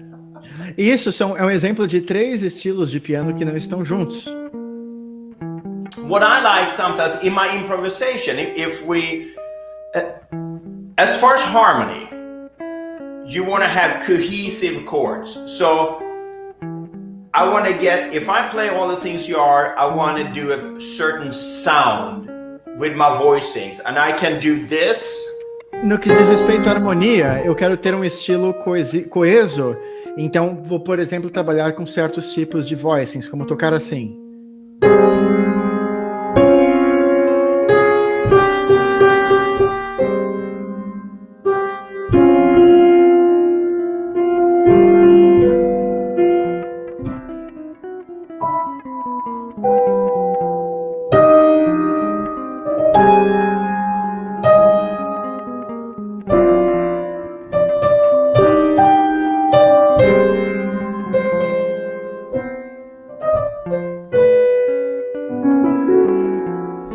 That was the same style, okay?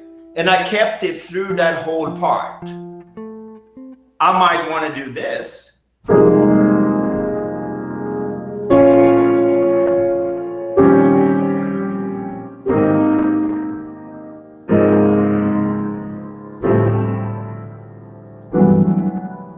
That was the same style through those 4 bars. Eu estou tocando o mesmo estilo, estou fazendo o mesmo estilo num trecho, por exemplo, nesse último exemplo, estou tocando o mesmo estilo em 4 ou 8 compassos. Ok. What I do like with improvisation, a little exercise that's good, that if you take a phrase, we're going to play a phrase, and then you repeat that phrase and develop that phrase. Same thing as Beethoven and Mozart did when they wrote music. There's no difference. É uma dica muito importante, ele disse. Uma coisa que eu gosto de fazer é, eu toco uma frase e depois eu repito essa frase e desenvolvo essa frase. É a mesma coisa que Beethoven e Mozart fizeram quando eles escreveram música.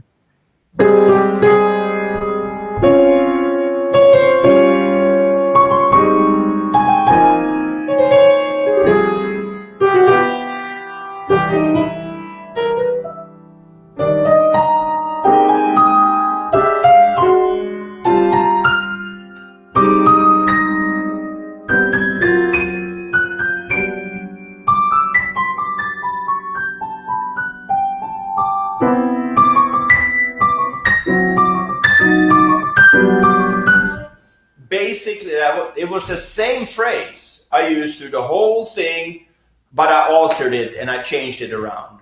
Basicamente é a mesma frase que eu usei o tempo inteiro, mas eu alterei e fiz uma pequena mudança. Eu posso complementar para vocês que isso vocês vão encontrar muito no estilo de solo do Bill Evans e do Lyle Mays. E uma das minhas recomendações para os alunos avançados, não para essa aula, mas para depois, é que vocês peguem transcrições, vocês vão encontrar isso nos solos do Bill Evans e do Lyle Mays. I was telling them that they may find a lot of these repetitions or variations in the solos of Bill Evans and Lyle Mays. Yeah. They explored that a lot. I have another question for you. How have you found your own sound and your own personal language for improvisation? I don't know if I found it yet. That's the answer. Eu não sei se eu encontrei até hoje. No, what I try, that's a good, let me see. There is a certain energy I like to, as I said before, I'm maybe a little bit busy player, but there's a certain energy I want to put into my music, and I do want to create, I try to create excitement, and that's kind of what I'm working on. I don't like, I mean, once in a while, of course, I play a solo.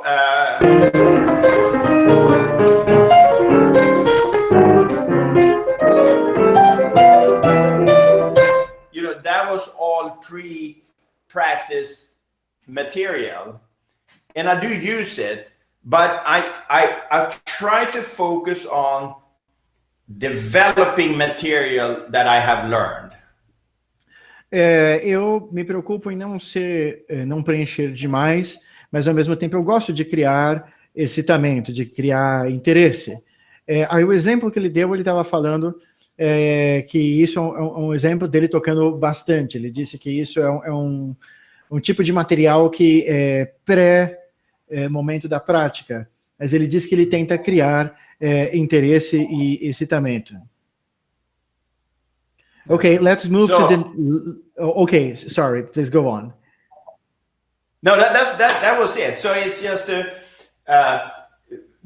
just to keep developing what you have, and I mean, but I am very rooted in foundation, major, minor scale, and modes, and all the theory. I'm very rooted in that. Bill Evans, Charlie Parker, but I want to move on from there. Continue se desenvolvendo, basicamente, mas eu sou muito baseado nas bases, as escalas, nos acordes, no estilo do Charlie Parker, e eu avanço a partir daí. I have the last question for you, Per, and thank you so much for joining us. It was so fun for me. It's a lot of information. It's like eating a feijoada, but it's so good for us. Eu agradeci, disse que é bastante informação, é como comer uma feijoada completa, mas que é muito bom para todos nós. So the last question is, that's an amazing question. I believe you will play a lot of examples for us right now, but you will love that question. How to work the polyphonic thinking in the context of the exposition of a jazz standard and the improvisation of a jazz standard? Okay, polyphonic, meaning, I just need to clarify, meaning that playing a different sound or a different chord on top of another chord? I believe he's talking about thinking on two-part melodies. Two independent voices moving melodically. Oh, okay. All right. You know what? Should I show him that suspended altered concept that I did with you? Yes. I don't believe this is what he wants to know about polyphony, but I guess this is a very good advice too. All right. So what you can decide first, we should say I got to decide 2 voices and see if this. I show this and ask if I'm on the right track with the question, okay? Ele diz que vai mostrar algo e ele quer perguntar se esse é o caminho correto para a questão. Okay, so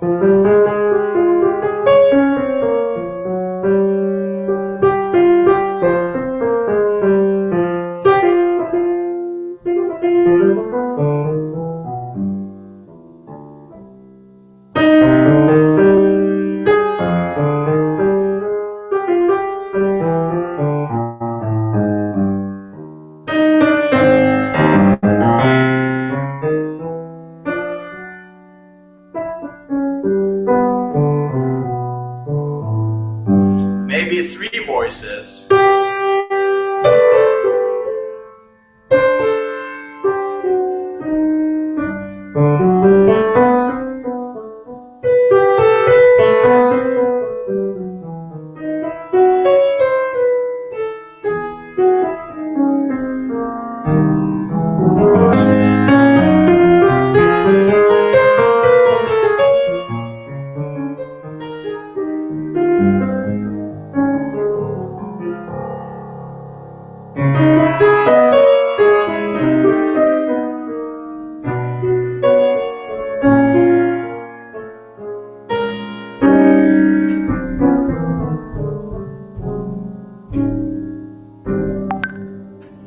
What I decided there, basically improvise over 2 or 3 voices, following the harmony of the chord. Now, here's an important, tell him that. Eu basicamente improvisei com 2 ou 3 vozes seguindo a harmonia. Now, here's the thing. I don't always look at chords as chords. I look at a chord as a sound. Eu nem sempre olho para os acordes como acordes, eu olho para o acorde como som. So here's a C major chord. Here's a D minor. Here's a G7. Ele está falando que isso que ele tocou agora é um dó maior, um ré menor e um sol com sétima.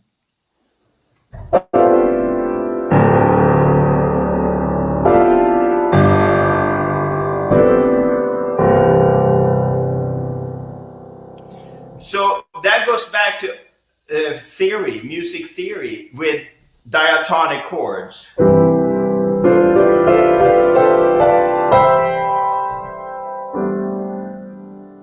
So here's a C major 7.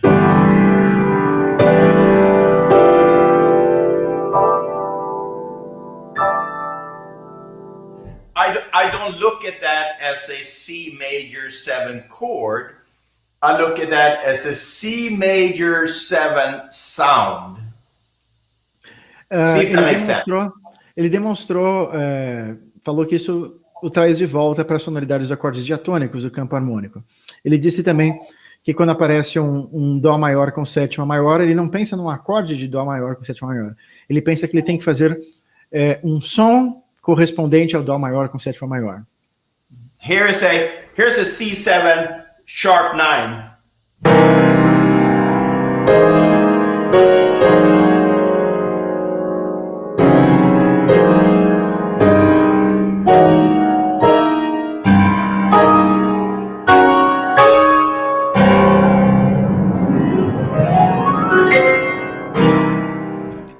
Dó dominante com nona aumentada, tocada de várias formas.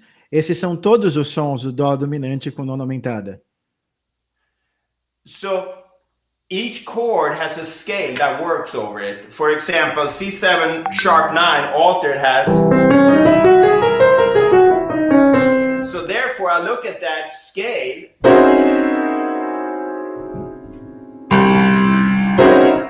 as a C7 sharp 9 sound. Cada acorde tem uma escala, então, por exemplo, com a escala alterada, eu posso olhar para a escala alterada inteira como um acorde de dó dominante com nona aumentada. And so this is of course like little bit more upper level study. But when you start to figure that out, that's when you can harmonically open up a little bit. So tell them that. Isso, é claro, é um estudo de nível mais alto, mas uma vez que isso se abre para você, você pode elevar o nível harmônico um pouco.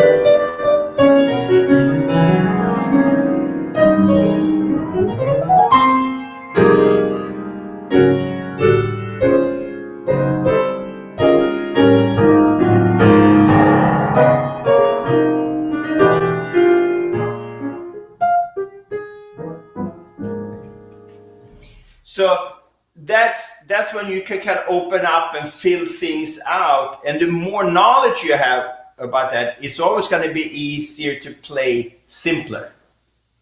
Assim você pode vir com mais coisas, e quanto mais conhecimento que você tiver, você vai ter mais facilidade para tocar isso de uma forma simples. So I hope I answered the question at least in the vicinity of what they were looking for. I believe you probably have answered both the questions they had and the questions that were still in their minds and they didn't talk about it. O Per disse, eu espero que eu tenha respondido as perguntas. Eu disse que acho que ele respondeu as perguntas feitas e as perguntas não feitas. Okay, Per, I would like to thank you so much for joining us. I would like to say that again to Chris, but he left already. I will send him a message. And after listening to you playing and explaining that things, I just feel like I would like to be in Florida again and have more lessons with you, because I had just some few lessons with you, but I have learned so much with you and your view of music and your philosophy of music and the way you think about things. And I still want to learn and know more about it.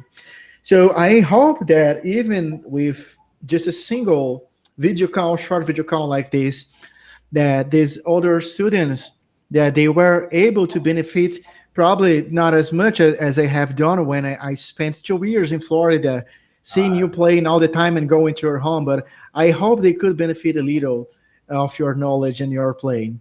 Eu disse a ele que após ouvi-lo tocar e conversar com ele, dá muita vontade de ainda estar na Flórida e poder ter aula com ele, ouvi-lo tocar, mas que eu espero que mesmo num período de tempo curto, vocês também tenham se beneficiado. And you know what? Tell them I really appreciate having me. And now, is this a school or is this just friends of yours or is it? It's a project. It's part of my work in a school, but the students who are enrolling are not necessarily students from the school. So we have some people that are studying that school, and we have people from all the places. So we have students from the 3 top universities from Brazil, Unicamp, USP, and Unesp, for example, who study in popular music programs like performance majors. But we have also people who are studying music education and people who are finishing or have finished their masters and people who have learned alone and are teaching music, and also people who just love music, but they are not professional musicians. So we have all the sort of musicians from several cities from Brazil. Yeah. Well, I just want to tell them something before we leave. Eu quero dizer algo a eles antes de eu ir. Last October, I had the opportunity to play on the jazz festival I Love Jazz in Belo Horizonte. Em outubro passado, eu tive a oportunidade de tocar no Festival de Jazz em Belo Horizonte. And a mutual friend that is a lawyer and supports this festival, he said, you have to come with me and listen to choro music. E um amigo em comum, que é um advogado e ele trabalha dando apoio ao festival, ele disse, você tem que vir comigo e escutar choro. So he took me to a cafe, an outside cafe in Belo Horizonte on a Sunday afternoon, and they were set up, and there were some older guys and some younger guys, and a wonderful flute player and a guitar player, and the percussion and everything. E ele me levou numa tarde de domingo para um café e haviam músicos mais velhos, músicos mais novos, um percussionista, um violonista. And I had never heard that music live before, but sitting outside on a cafe in Brazil, listening to this music, I will say is one of the best musical experience I ever had in my entire life. E eu nunca tinha ouvido músicos de choro tocando ao vivo, mas sentar num café no Brasil e ouvir esses músicos tocando foi uma das melhores experiências musicais que eu tive na minha vida. And lately, the last 6 months, I've listened more to choro music than I have listened to jazz. E nos últimos 6 meses eu tenho escutado mais choro do que eu tenho ouvido jazz.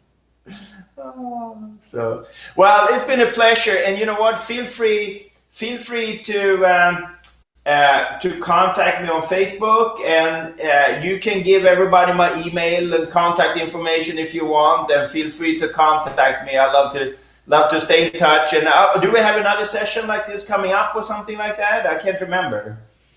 I will have other students coming up soon, and we will have again like a timeline of jazz, and we will have a final lesson about jazz piano. And then if you want to join us again, that will be great. But it will be probably close to the Thanksgiving, so we will have to see how your schedule is doing. That's fine. Any time. It was great seeing you, Adolfo. You and I keep in touch, and thank you so much to all of you for having me. It's been absolutely a pleasure. O Per disse que para todo mundo se sentir à vontade para adicioná-lo no Facebook ou pegar o e-mail dele comigo, se quiserem manter contato. E agradeceu e disse que foi um prazer. Thank you so much, my friend, and see you soon. Thank you, guys. I have to pick my car in Florida at some point, so we will meet again quite soon. And be safe down there, okay? Don't get any viruses. I'm trying to. Bye-bye. Good. Take care. Bye, everybody.